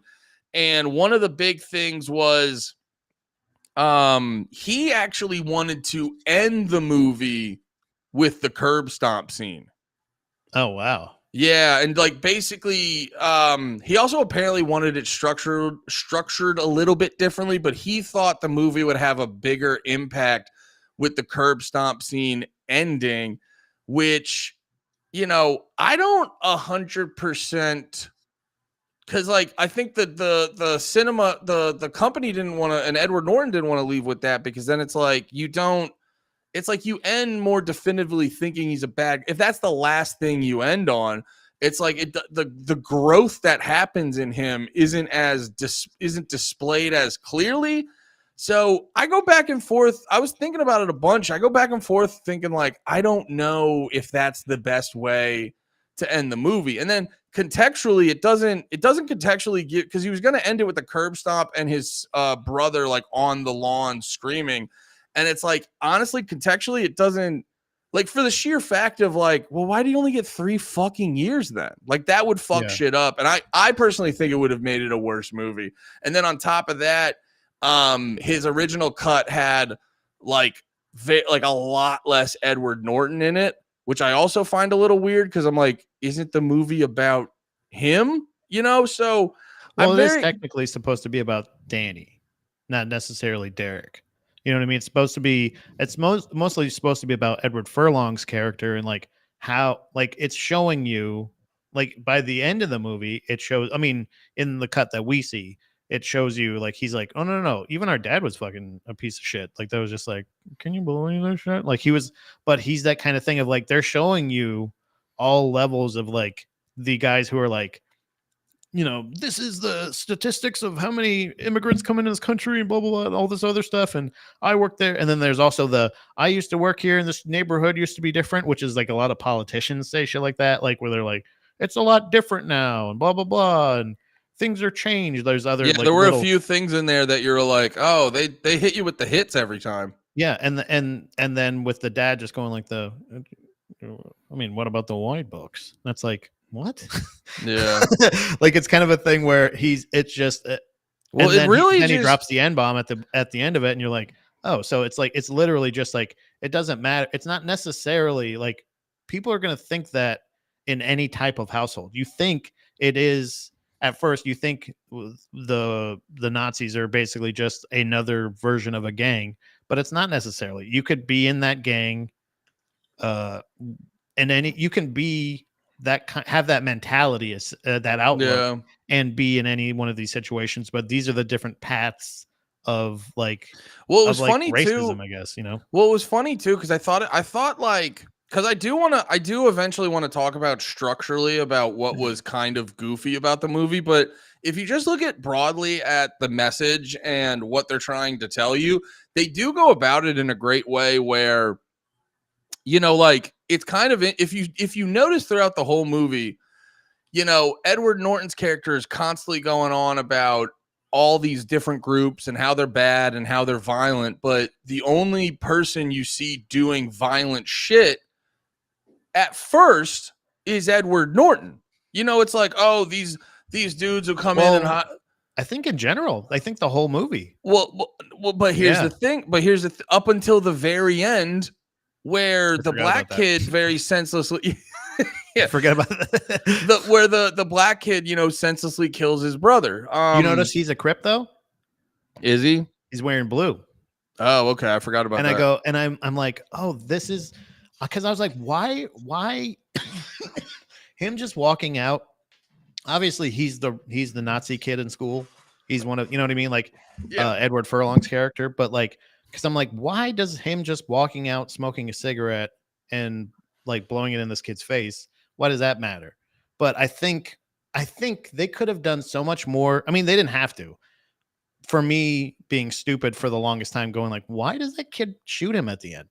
Because there's like, he doesn't call him the N-bomb. He doesn't like threaten him. He doesn't like, he just gets in his face. Well, it's That's kind it. of the, And I it's go, kind of, but later on, you see him talking to his brother at the kid. He goes when to they're at the basketball court. and he goes, oh, that's that motherfucker I was telling you about. And he's like, they're probably like, yeah, his fucking brother did some time because, but also for killing a couple of us.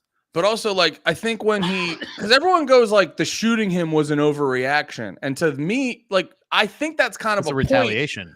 Well, here. The like shooting him is an overreaction to what he's mad about, the same way that the fucking curb stomp is. And it's trying to like, it's trying to show you that like, oh, you got these Nazi white supremacist guys. It's like everything you're mad about, you're doing. So it's like you're mad about Mexicans being here, bringing violence. You and your guys are literally going to a convenience store and fucking it up. And then it's like, you're mad about black people for being violent. It's like a dude broke your window and was like, I'm running away. I'm sorry. Which, if you don't want to get shot, don't fucking don't break into people's cars. For some reason, I remember them. I remember them breaking into the house before when I was watching it. Yeah. Watching it this time and seeing that he was only he was breaking into his car, which deserves a bit of retaliation. If anyone does that on your property, it deserves it. But then to be like, I'm the superior person, I'm taking care of these violent people, and then to carelessly like curb stomp a guy and then turn around and smile and just go, yeah, I'm glad I did that. It's like, it's showing and then mix that with the overreaction of the black kid shooting his brother. It's showing you what this like senseless hate does to people and how all that's just a shitty fucking cycle. All it takes is a couple years without like a kind of a guiding light, like a guiding force. You know what I mean? Like where the teacher is never going to be a father figure for either one of these guys. He can only do so much. He's Derek's teacher, but then he's Danny's principal. So like at the beginning, like you don't really see the interaction aside from him going into jail. That was one thing I wanted to bring up that I thought was a little weird. The high school principal is working with the gangs unit, LAPD gang unit. So and like as a detective, like shouldn't he be at school right now? Like he's showing up to the coffee shop, going like, "Hey, Derek, we just yes. Yeah. Here, this goes to the. I'm so sorry. This goes to the bigger point I was gonna make at the end now, and I'm so glad you went into that. Logistically, everything about this movie is retarded. Yeah. Just I still like the characters. I like the story, everything. But yeah, it's like I was like, wait, he's the principal. Like when he's like, hey, you got my papers? Anyway, we got to get to the. He's like, wait, he's a cop. He's a cop principal. Wait, what? It does make sense for like an LA principal to work with the LAPD. Yeah. Because the fact, or Venice or whatever it is, like if there is so much gang activity in the schools and on the streets, they should kind of work hand in hand. I do like that exists, but I don't think that actually exists. But no, dude, literally, it's such a good thing you point out, because logistically, every moment of this movie, if you just like look at it logistically, it's so fucking dumb.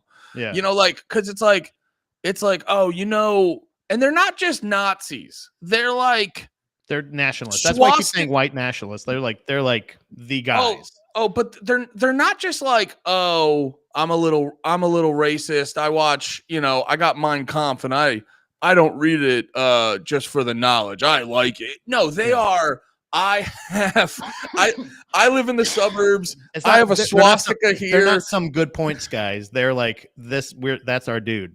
They're like, Hitler. no, and it's like, oh yes, the strong Nazi community in the California suburbs. It's like, yeah. And then it's like, oh, and then we have the basketball scene, which we've already talked about. The basketball scene is literally fucking insane. That I don't know. I don't. What? I think they've talked. I've heard Big J talking about this plenty of times, where like the music swell and like how it's like, are we triumphant? Are we supposed to feel great? I get like it. I think that's the point of that scene is the thing where they're like. They're cheering and they're saying, get the fuck out of here, boy, blah, blah, blah, motherfucker, and call, all this other shit. Like, bye, get your shit and get the fuck out. And it's also like, where you're like, whoa. Like, I don't feel I think that was on purpose. I do think that was on purpose of this thing of like, to them, it's this big triumphant victory. Big deal, and it's like, it's like, oh my God, that was a win for us. That was a win where we don't have to deal with them here. Also, the fact that they're not honoring the deal. I mean, that's not fair. Like the fact that his brother goes there 3 years later and is like, and they're everywhere. Yeah. I think wouldn't it be so funny if he goes back there and he like in basketball shorts and a fucking like in a tank and a Larry Bird jersey and is like, hey, I thought you weren't supposed to be here. And that was leading into the second movie. Yeah, American History XV2. No, White boys can jump. White boys can jump and murder minorities. But the other things I was gonna say is like, so he's a guy who over very little will murder, like shoot to death a bunch of black guys and curb stomp a dude to death who. Crazy. It's past the point of like, it's not like, oh, he fell. Oops, I bit this curb. Oh, I tripped and stomped him. No, it's like, put your mouth on the curb. He was threatening him as he was doing it. Yeah. And apparently if you're a cop and you drive up and you see a naked Nazi with a gun in his hand and his Nazi brother crying on the ground and a black guy with his head stomped open, if no one admits that he did it, you only get 3 years. So apparently that's real. The thing I think is, okay, so I thought about that 3-year thing too. I think there's a level of good behavior in there because he did just keep his head down, didn't fucking start any shit, and the most commotion he caused was a little preaching and he got a little butt raped. But like other than that, who doesn't? You know what I mean? By other white guys. So like it's one of those things where they're like, man, poor guy. Talking about penal code. So, but also they were stealing from him, and also the one guy did have a gun. Yeah. So like I think there's partial self-defense, but then the guys that are running away that he kills, those are the ones where, and then also the fucking curb stomping shit. That's the thing where you're like, all right, if you're running away, I think there's a thing where like even if somebody's breaking in your house, if you shoot them in the back, you can go to jail. Yeah. And he's in California also. Don't forget California. So I would think the gun law, but the fact that he had a gun, I think most likely what he got was probably having a either unlicensed firearm or discharging a gun improperly. Like literally that's probably the charges he got because technically they were on his property. Yeah. But then fair enough. I think there was like 3 years. Okay, I didn't think about it that way. 3 years. The fact that but the fact that there's another little hidden gem in there of how does our justice system work, where the black guy hilariously accidentally drops the cop or TV on a cop's foot and gets 6 years plus. Yeah, you know what I mean. Like so, it's like yeah. Fair enough. I didn't think about it that way. But even then, like so, this guy is going to which, by the way. If someone ever tries to curb stomp you and you've realized you're just going to get murdered anyway, I'm going to say no. Yeah, fight the curb. No, you're still going to kill me, right? Yeah, you're going to kill me either way. That's my point with talking shit about gangs in general. It's like, what's the worst thing you do? You're going to shoot me? Shoot me. Yeah. But if they curb stomp you, then it's real bad. Yeah, so it's like, but he's the type of guy that like will, because they've established he's a smart dude for a Nazi. He's a smart dude. So he's the type of guy who's going to curb stomp someone. And then when the cops show up, he's going to immediately like smile the biggest smile ever. And then be like, yeah, I'm completely okay with this. I'll go to jail. I'll deal with this problem.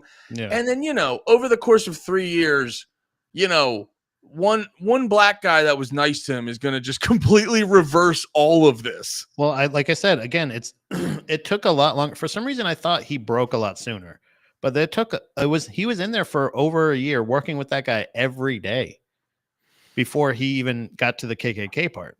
Yeah. Where he was like, it had been a year or whatever, and he's like slamming shit around. That was like when he actually finally got a little laugh out of him, or at least he listened to him. But I think overall the thing with him was they're not all fighting the same fight. So like when he's in jail, he's becoming so much more disenfranchised. It's so funny that jail worked that way for him and what it works for most people usually. So like most people can go to jail and they just learn more ways to do crimes and they make more connections and all this other shit.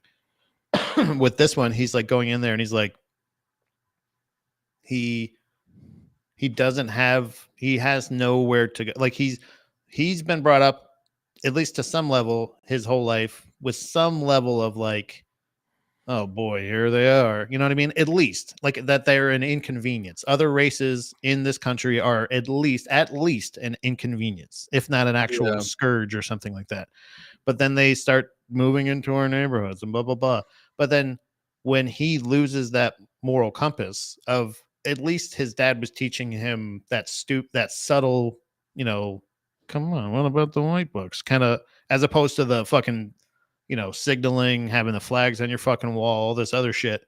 He wasn't that, but like it is the same story of a gang life, but then you also see that like, no, it doesn't matter. There's no gang. There's no real unity. Like even in the white nationalist thing, it's just that one guy that's the head of it that's using all of them to do his bidding. Yeah, and he's not willing to back him up or help him. I guess I get all that. I think the point I'm trying to make is because that is what I like about the movie. If you look at the broad message it's trying to portray, it's a very good movie. Mm-hmm. The point I'm trying to make is if you kind of analyze it on face value, you go like, all these things are kind of retarded. And it also, the second I realized that a British guy made it, I go, oh, that's why everything just feels a little off logistically about this movie. That's why you would make the basketball scene and not even fucking think about that.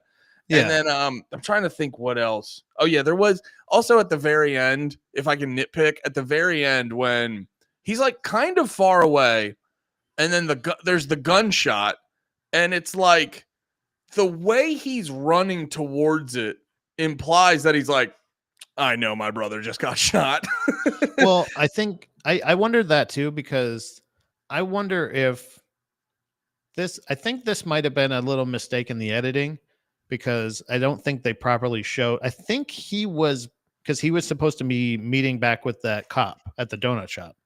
Yeah. And by the time cop's there at the bathroom, right?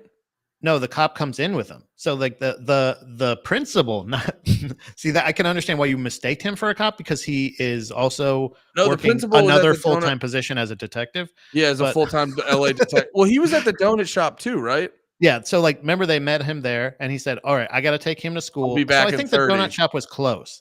So I don't think he heard the gunshot, because I thought the same thing of him. I think he just ignored a bunch of gut feelings that he probably shouldn't have. I think that's what they were trying to show us, because when the car was driving past and he was like, wait a minute, there's only one black guy in that low rider. Usually there's about 4. But he's like, nah, it's probably nothing. Then he gets to the coffee shop. Usually there's too many. God, that's the old me. Damn it. That's the old me. Come on. Get it together, Derek. So he goes, I think because he comes in with that cop, the uniform cop. Remember, we had the captions on, and his name was like Rubenstein or something like that. It was some Yeah. it was like a weird name. Like they're like there's a black guy and a Jewish guy working together to stop Nazis and other gangs. Yeah. But he comes in with him. So I think because by the time he gets there, they already had like a little police tape thing up, and the principal was there. So they had so that's probably trying to show a amount of time that actually passed before he started. I think the sprinting coffee in. shop was close.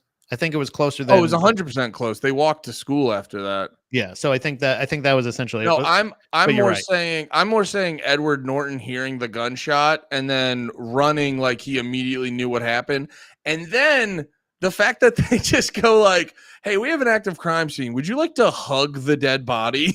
It's like. How like they fought him for a second, and they're like, "Nah, let him go. He feels bad. Just let him go corrupt the entire crime scene." Yeah. But here's the thing: is like, and even dude, even the scene where,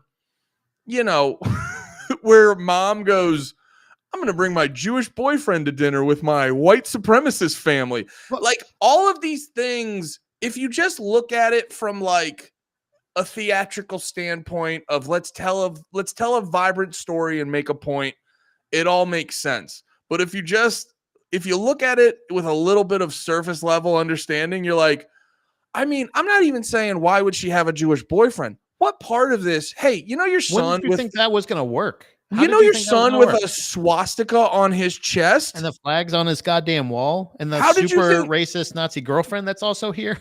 Yeah, and she's like, I can't believe he didn't keep it together while my Jewish boyfriend came over. How the fuck do you think that was going to go, stupid? Yeah, like the fact, like I honestly, that was the look I feel like he had when he was standing by his car and she came out. He was like, he might as well have been doing this. What are you dumb bitch? I thought you said he wasn't gonna fucking be here. I thought it was gonna be okay. Why did you think it was gonna be okay? What about this? Did you think it was gonna be okay? Oh my god! So like I that whole scene was every part of it did seem like this like theater, like his mom like grunting multiple times, like when like he pulled the sister's hair and she goes no.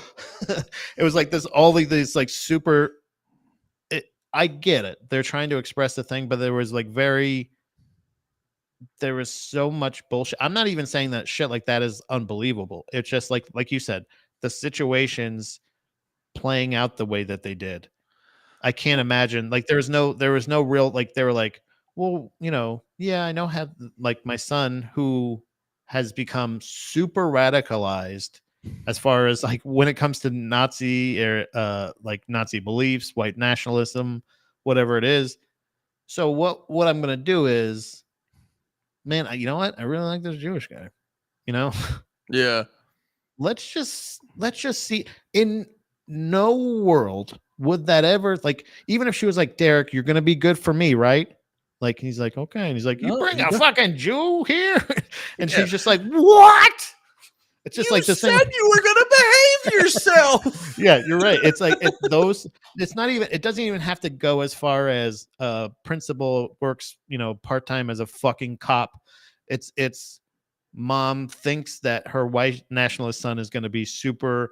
First of all, of a stepdad in general, which white kids, I got to tell you from experience, hate their stepdads. Yeah, hate them. Yeah, it's why. So it's literally the reason you're not Papa my dad. Roach. It's literally the reason Papa Roach got famous is because white kids hate their stepdads. Exactly. So like and some Latinos. We gotta give them that. Oh yeah. I'm sure. Yeah. Well, they call them step puppies, but they have. so that ruled. I'm not a step puppy. What I am is a stepdad hater. But if I happen to also be super duper racist and he was also black and or Jewish, like what in the world makes you think? Because again, you forget Edward Norton, I think at that time is supposed to be like maybe like 19. Like he was like they never actually said I think how old he was. I think he was like 14 when his dad died. Yeah, he's supposed to be like a teenager. I think the whole time he was. So that was only a couple years later. Yeah, that's also the other part that's very funny. It was a very short time frame, right? Of being like, I don't know, Dad. Black guys are cool. Yeah. To I will murder them. I will murder them off very little. To I now think black guys are cool again. It's a very short time frame. And I wonder, I don't know if this is what they were trying to say or not, but like there's also a part of this where you're like, wait, so did he become super racist because he thought like, you know how like when a dad dies and there's like a teenage boy and he's like, I got to step in and take care of the family now. He's just like, well, I got to pull my weight when it comes to the racism. And he's like, I really got to do double duty. Like, was that his way of like providing for his family? It's like, he's like, at 14, I basically became the man of the family. So I had to do an adult level of racism. I'd never had the tattoo. I got the tattoo. I'm way more of a man than Dad was. Like, he didn't think I'm going to become a firefighter and help my community. He was just like, no, I'm going to go with the racist side that he was telling me about. Well, he also too. Well, no, I actually will applaud the movie for this because there's a lot of times I've seen, like, if you've ever talked to a racist guy or you've seen shit where dudes are like, this is why I was like racist or whatever. A lot of times it's like, oh yeah, like fucking a certain race was mean to you when you were a kid. It's like, yeah, it's like this kid's dad was already a little racist. And he was like, and then he's pretty racist. Just a dab, just a tiny bit. Black and books. Then wait, how exactly? About the white books. Wait, how did he get murdered exactly? He was like fighting a fire, and then a black guy came from behind the fire and shot him. What happened? He was. It was actually a supervillain. No, it was a just a black guy. Like, I'm not actually a fire. You know what? I don't know if this was exactly what it was. It was a crack house fire, and he was shot. That's what it apparently he was. He was fighting a fire. No, but it's like when you like, say, you're getting my crack all wet, you son of a bitch. Stop it. Let me sleep in peace, officer. He's like, wait, no, you're wasting it. Stop. Dude, that's why too. It's like, I was like, yeah, this movie like kind of sucks ass at the same time.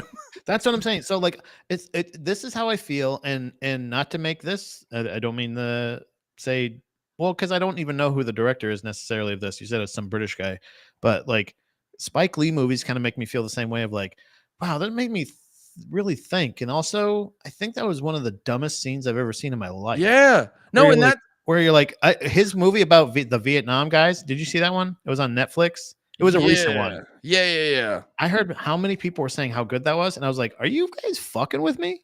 Yeah, this is terrible. Well, even in I haven't seen it. I haven't seen it in a while, but there's even elements of one of his greatest movies ever that I fucking love. There's even elements of like Do the Right Thing that you're like, this is kind of retarded. This is super corny, even for the time. It's not even in the time. If I was watching this, I wouldn't be like, damn, this is cool and hyper stylized. Yeah. It's like, I don't like his point of view. And then much, but I don't hate his movies, and I love also, the message. I'm glad he stopped acting too, because there was something about Do the Right Thing when he throws the trash can and then the camera goes on him and he's still making his same fucking lazy eye face he's been making the whole fucking movie. And I go, like, that's why I had to do the right thing. Yeah. And you're like, don't act anymore. Don't act anymore. Just put on your fun outfit and go watch the Knicks. Don't act. Same for you, Quentin Tarantino, by the way. Enough. Just say the N-word in your car like the rest of them. I'm just Just say the N-word and suck toes in your house like the rest of us. Enough, you freak. Stop making us watch you do it. I was actually going on a tear. The channel I found. There's a what the fuck? There's a YouTube channel called Cinedome, which that would be some great head to get, some Cinedome. And no, I want to give a shout out to that delicious breakfast as well. No, dude, come on. Give me some Cinedomes. No. Oh, wait. Actually, he's got a video on Clint Eastwood because we were thinking about doing his next week. Oh yeah, I forgot about that. But no, brother, there's nothing I love more in this world than a 8 to 12 minute explainer video about a topic I don't want to take the time to figure out. And yeah, Cinedome had some great videos. That's how I learned about American History X and shit like that. And he made me want to. I kind of want to. We don't have to do this next week or anytime soon, unless you want to. But I would like to. No, I'm not bringing this up as like let's do this soon. Okay. But I was watching the clips and I go, Man, I gotta go watch Pulp Fiction again. That movie fucking rips. Yeah, I think it'll bode us well to dip into the Quentin Tarantino catalog at some point, but we can hold off on that because those No truly rush. those are truly timeless because And I like- uses so much 50s and 60s fucking bullshit. You're like, it's completely timeless because even the 90s stuff still looks dated, but it's like it all looks dated. So but it's like, still it looks dated, but also nothing from that time looks like it as well. If that makes any sense. yeah, like it's What's like, your go ahead. What's your favorite Tarantino? I'm very curious about that. Honestly, I'm a fucking real bitch about like I'm a dumb asshole when it comes to this stuff. I like cinema and stuff. Like Pulp Fiction's great, but I think I really love Inglourious Bastards, and I really liked Once Upon a Time in Hollywood. I don't know what it was about it. It's great. It's just so fun. It's such a fucking crazy, fun, weird movie. I like him retconning history. I like those movies. It's fun, right? I hate Kill Bill, by the way, but I hate it. You can at me if you want. I'm really sorry, guys, but I fucking really. It's my least favorite aside from what's the mini one he did, Death Proof or Death Proof. I hated that one too. That one wasn't I will defend Death Proof is definitely his weakest, but I will defend if you like I did. This is a big shout out to my dad because I always say my dad has very normie Django. I forgot about Django. Damn. My dad has very like normie likes and interests, but he has these moments where he's just locked in on cool shit. And on Easter Sunday, when fucking Grindhouse premiered, he said, "We'll do dinner later. I'm taking you boys to go see Grindhouse." And if you see Death Proof and Planet Terror in the front to back Grindhouse way it was presented in the theaters, it's fucking fantastic. Now, I have no idea what, like the whole, dude. I remember getting so mad when they were like, "Okay, we're releasing Death Proof and Planet Terror separately," and you're like, "Yeah, they're not great separately." It's when you see it as the entire production of Grindhouse. That's probably what happened to me. Yeah. No, it's like because you go in, they do it to make it feel like it's an old shitty movie, and then they give you fake previews. They do all the like, "Let's all go to the lobby," all things like that. Yeah. They show you whichever one they show first. I think Death Proof was first. And then they do the time for an intermission. And here's some more fake trailers and blah, blah, blah, blah, blah. And then they show That's how Machete came out. Exactly. Machete was one of the trailers. I forgot about that. And then they show you Death Proof. And then it's over. And it's like, dude, if you watch it like that, it's fucking amazing. I think they were probably trying to squeeze more money out of it. And they ended up fucking ruining I will the try it that way. presentation. I'll figure out how they did it in the theaters and stuff like that, and I'll try to recreate it because I forgot about Django. So like his retconning history area, essentially where like there's this bounty hunter black guy that's out there killing all the white people. Great fucking movie. Inglourious Bastards, where they fucking blow up Hitler after they shoot him in the face a bunch of times, and Once Upon a Time in Hollywood. Those are like the top three, I would say. But I loved Hateful Eight, not the movie at first, right? So this is why I'm going to give that a rewatch. Are you going to call it a TV show? Whatever it was, when they did the extended series or whatever the fuck it was. They just broke it up. They did a director's cut. I'm sorry. I'm being a cunt. You called it's like it 9 hours. It's like a long. No, it's like 4 hours. I'm pretty sure. Actually, hold on. Sorry, I'm actually being a dickhead. I apologize because I remember the first time you brought this up, you're like, they're doing a Hateful Eight TV show, and it's like, no, it was a director's cut. They just broke up into 4 parts so it was easier to watch for people. But I remember. I mean, they're like, I'm pretty sure they're almost each one of them is like an hour or two. But so yeah, you might be right. I feel like it was like 6 hours though. I think it was only like 4, maybe 5, but it doesn't matter. I'm sorry. I interjected unnecessarily. Right now, Hateful Eight is my favorite. So I'm glad you brought that up because there's something about like I'm a big fan of like Western shit in general. Yeah, there you go. You're back. I'm a big fan of Western shit in general and the slow, drawn out pacing of Hateful Eight where you know something fucked up is happening. You just can't put your fucking finger on it. It's Hateful Eight's currently my favorite, but I do want to go back and watch Pulp Fiction and because I think there's a lot of movies I loved as a kid just for the bringing it back to American History X. there's a lot of movies I loved as a kid for the overall sensationalism of it, but I didn't fully understand it on a deeper level. And there's a bunch of movies I think I need to go back on to kind of get it on a deeper level. When I type it in, it says extended version -TV program.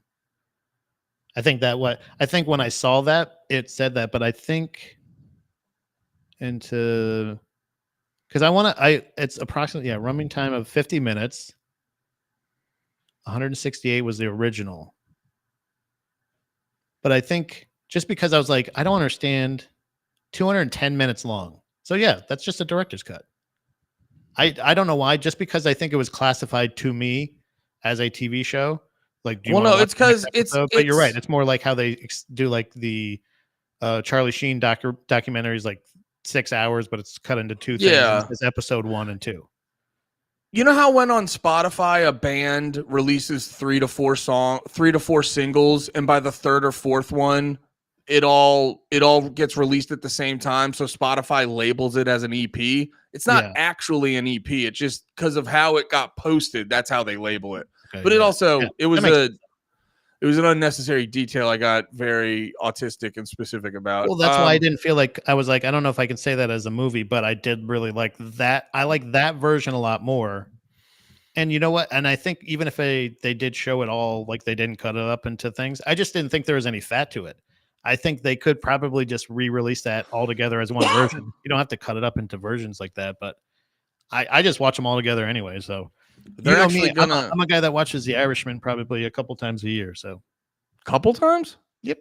That's crazy. Not in a bad way. That's no, I'm envious of that type of fun to be had. Yeah, no, that's interesting. Really It's- really knocked you off your knocked you for a wall up there, didn't I? No, I wish there was anything I could sit. Well, you know what it is? I get obsessed with other people's fun, and I go, that looks fun. How do I have that type of fun? And then I try to like force myself to have their type of fun. And I'm like, yeah. why am I? And it's like, no, have your type of fun. I've been doing it Right. my whole life. Half the time I don't even know what I fucking like. And I need to find myself again, Pat, and learn my own fun, because I just get envious of everyone else's fun. You And need to get your groove back. Yeah, I got all right. Next week, Stella gets a groove back. I'm gonna get my shit rocked by a bunch of black dudes. The original blacked. Andy gets his groove blacked. No, I was just like, when you said that multiple times you can sit down for 4 hours and enjoy one movie, I go, what's that like? Wow. Well, no, I mean, I get up and move around. Sometimes it's on in the background kind of thing. But No, yeah, for but- the most part, I do like there, because I get caught up in scene. I love scenes in that movie. I'd say the last 2 hours or so, or last maybe hour and a half of that movie, is one of the greatest movies of all time. Yeah. And the first half is kind of unnecessary. You really don't need a lot of that. It's kind of like when I listen to the song "Misery" by Gallows, and it has like a long 1 to 2 minute piano intro, and then when I really just want to hear the breakdown at the end of the song. But if I skip the song, the breakdown doesn't hit the same. But if I sit through the 1 to 2 minute piano intro and I listen to the whole song, the breakdown goes crazy. But it doesn't go crazy without the patience. And I feel like it sounds like The Irishman might be the same thing. Yeah, like I said, I could probably be doing some laundry, some like editing, maybe refilling my little vitamin tray or something like that for the first hour and a half or so, maybe get some dishes done.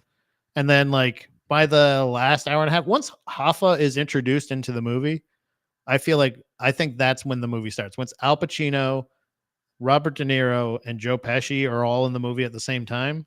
And like even like what's his face? I almost call him Ray Barone. What's his name? Ray Baloney? No, Ray the guy who Ray plays Liotta. No, Ray Everybody Loves Raymond. That guy. Oh, Ray Romano. Ray Romano. I called him by his character from Everybody Loves Raymond. Ray That's so Barone, funny. the sports writer. He's in the movie. So, and I feel like I love the characters. I love that world. Everything about that second half of Irishman is so fucking awesome. I wish I could suggest that for a movie one week for us, just to be like, hey, can we just watch the last 10 minutes of The Mist and or the last half of The Irishman, because those are two way longer versions of payoffs, but huge payoffs. The Mist is one of the worst movies I've seen and has one of the greatest endings of a movie I've ever seen. Yeah. Irishman Actually, has one of that's the what- first hour and a half is terrible. The last hour and a half is pretty spectacular. Well, that's what that's a big thing that makes Once Upon a Time in Hollywood such a good movie. Is it's great throughout it. Like you get like it's that Tarantino thing where it's happening and you're like, this is interesting. Why the fuck is this happening though? Like like when Jules Yeah, that's such a good when Jules and Sam Jackson and who's the gay pilot? What's his name? gay pilot. Oh my god, Staying Alive. Oh, John Travolta. John Travolta. When Sam Jackson and John Travolta are like talking about the Royale with cheese, it's like an engaging scene. But then I remember when it was over, I was like, why the fuck did that happen? There's so many Tarantino scenes, and then you realize Tarantino does a great job of like, oh, that scene didn't directly have to do with anything except humanizing assassins and humanizing hitmen. When you see them go into the thing and they're so cold and heartless, and like they're like the guys are like, oh my god, and he's just like, bam, like, does he look like a fucking bitch to you? Like all this other shit. Like it's this thing where like it's like this huge like theatrical kind of like you said, they're hitmen. They're like there to rough you the fuck up, kill you, and fucking get that goddamn briefcase. Like, but like you're right, yeah, they're just sitting there just going like, hey man, what's going on? Oh yeah, I might be going out to dinner later on. It's gonna be fun, you know? Yeah. And then it's like, you know, all the little shit there where it happened in Glorious Bastards, where the Nazi dude, he's like talking the guy's ear off, but you realize it's this like slow tactic to like lull him in a false sense of security and then really get him to just admit that there's Jews in his basement. That's one of my favorite parts about, I think, every Tarantino movie. I pretty much every Tarantino movie, there's always a scene that I love that I forget. There's always a scene that I love that I forget. I know that I love the whole movie, but I know that there's always that scene where I'm like, damn, the part where the basement scene in Inglourious Bastards, like how that's shot, how that the tension, the fucking tension in that, the fucking camera angles and the use of space, like it's such a fucking brilliant goddamn scene. And it's like it's a thing where like it's and the milk scene. I don't forget that just because I always go Shoshana, Shoshana, Shoshana, and he just like he's got his little fucking pew pew pistol and he's just like yeah. The KKK scene in Django was so fucking funny, ridiculously, needlessly funny, but it's also like it's also the scene where you're like they legitimately are just dumbass fucking rednecks. Like you do see the difference in that and like the comparison of like when you're watching that and you're like, yeah, you're like a KKK guy. And he's like, hey, buddy. Well, it's we got standards in this house. It's Tarantino's really good at adding even to like dumb KKK members in Django. He's good at adding this third dimension to characters to like humanize them. So you actually get invested in what's happening. That was always we were joking about that with Lord of the Rings. I go, I don't care what's happening to any of these characters. Yeah. But then in Django, you have the scene where, you know, Jonah Hill's a hilarious Klansman who's going, my wife made all these hats for you. She worked so hard for you, and you guys are gonna hear, oh god damn it, I ripped mine. Like, now that's what Tarantino does that I love, where he doesn't directly give you any characters like specific backstory up front, but the characters behave in a way that tell you more about them that they don't have to just overtly say. So like, you know, Jonah Hill's character in Django, you can kind of tell, you're like, oh, he's just, you know, he is this evil racist. He's also this like working man, and there's other things. And it now creates this thing of like, you just look at these KKK members as like, that's what they do. And then you're like, wait, is he KKKing on the weekend? Like it just adds a whole other dynamic to the character. Yeah. I think I think just the character. I really would like to do Tarantino movies, but I feel like it's hard to narrow it down necessarily. But also, We could also do October. Tarantino. What? It's also October. Oh, you want to get spooky? So no, well, I was thinking we could call it Tarantober. Tarantober. Yeah, I'm down.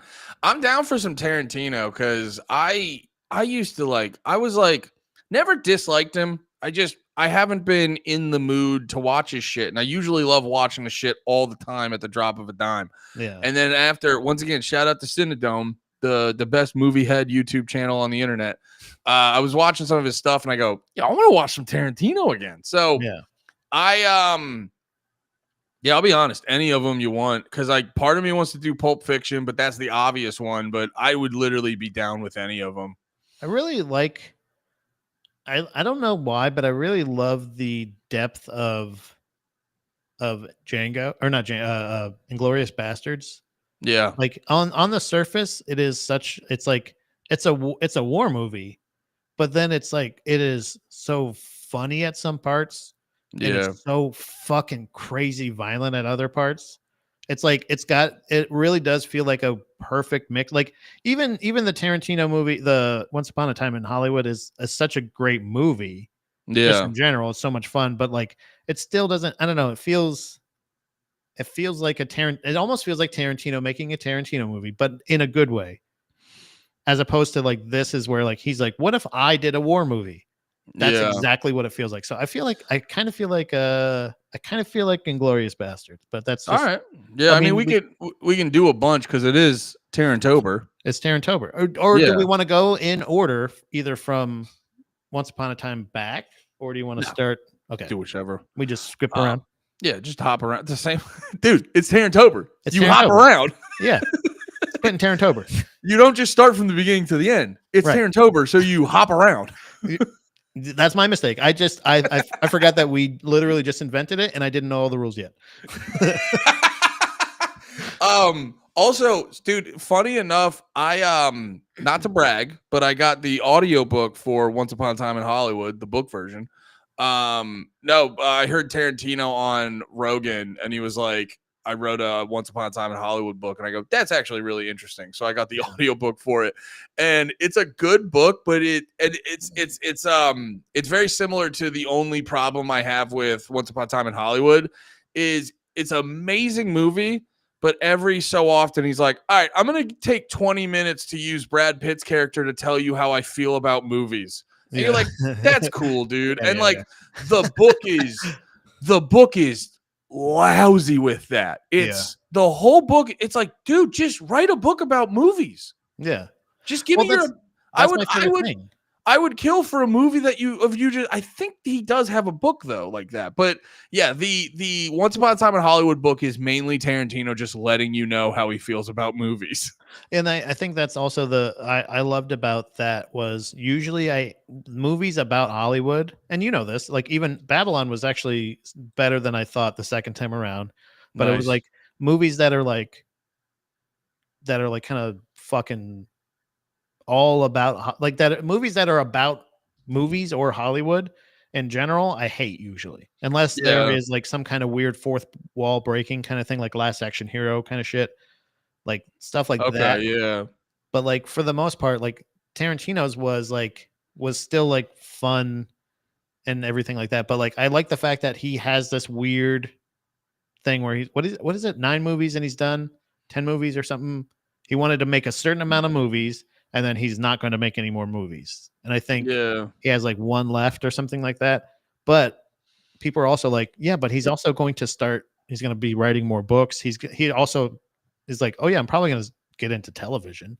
So I can't wait to see him in more of those other mediums, because I do really love his point of view, and it's so weird and artistic, and I like his consistency while still achieving a lot of growth in his movies and stuff like that, where they don't just feel like Pulp Fiction. And I think you're right about this. Pulp Fiction is kind of the reason it's the easiest one, is because that's, I feel like, when he really got caught his stride, and he was it's a super stylized, great version of Kevin Smith movies, where you're the dialogue's great, but also the story building, the world building, all these characters eventually kind of interacting, and like I loved his contribution to Four Rooms, all this other shit, like everything. Like I love his versions of anything pretty much. So if I'm picking the first one of Quentin Tarantino, I will say that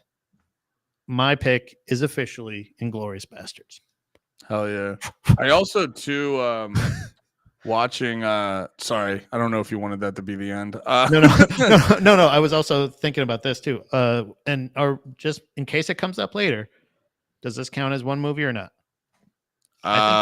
We didn't do it with Lord of the Rings, but there is like 3 movies of that. Only one. I mean, I know you don't like it, but it's easy to watch. So if we do Kill Bill, dude, I gotta be honest. One of my problems too is like I've overwatched a lot of Tarantino's, so they don't hit the same. And two that don't. I mean, I haven't watched Django in a while, but I watched Django so much as a kid that I don't ever feel the urge to watch it. Now, that being said, if we watch it during Tarantino, it might come back to me. But yeah, Kill Bill and Django are two of them that I don't, and it's probably just because I watched them too much as a kid. Okay, I don't. But yeah, I'm fine. I'm fine skipping it. I will say they're easy to watch, so I could watch 1 and 2 back to back with no effort. They're easy ones. The women empowerment. I'm sick of it. Yeah, stop empowering them. Just suck their toes and keep it moving. Already.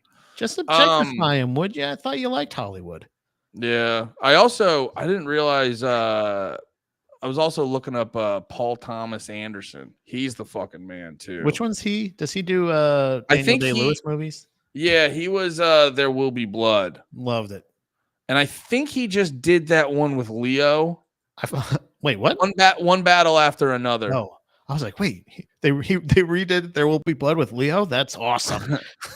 Yeah, he was he was Boogie Nights. Boogie Nights is a fun one. Boogie Nights is a fun one. Magnolia. Should we do Quentin Tarantino versus Boogie Nights? Yeah, let's do versus. All right. I think that's a good place to wrap up. Guys and gals, thanks for hanging out with us today. We're gonna get out of here and but this is a great start to Tarantino. Everyone in the chat. True Romance is really good. That was just a screenplay. You didn't direct that. I don't know if I've ever seen that. I do agree. It's very good. I do agree. Jackie Brown is slept on. This is one where I go, it's still going to be near the bottom of my list. I just watched it for the first time recently. Yeah. I would suggest giving it a rewatch just in case. Maybe if you haven't seen it in a while, but I would say I think it's exactly where it should be. I think there's a good amount before it, but I think it's still very good. Yeah, I can see that. Yeah. I'll maybe, yeah. Hey, who knows? Maybe it'll get thrown in. Maybe it might pop up in Tarantino.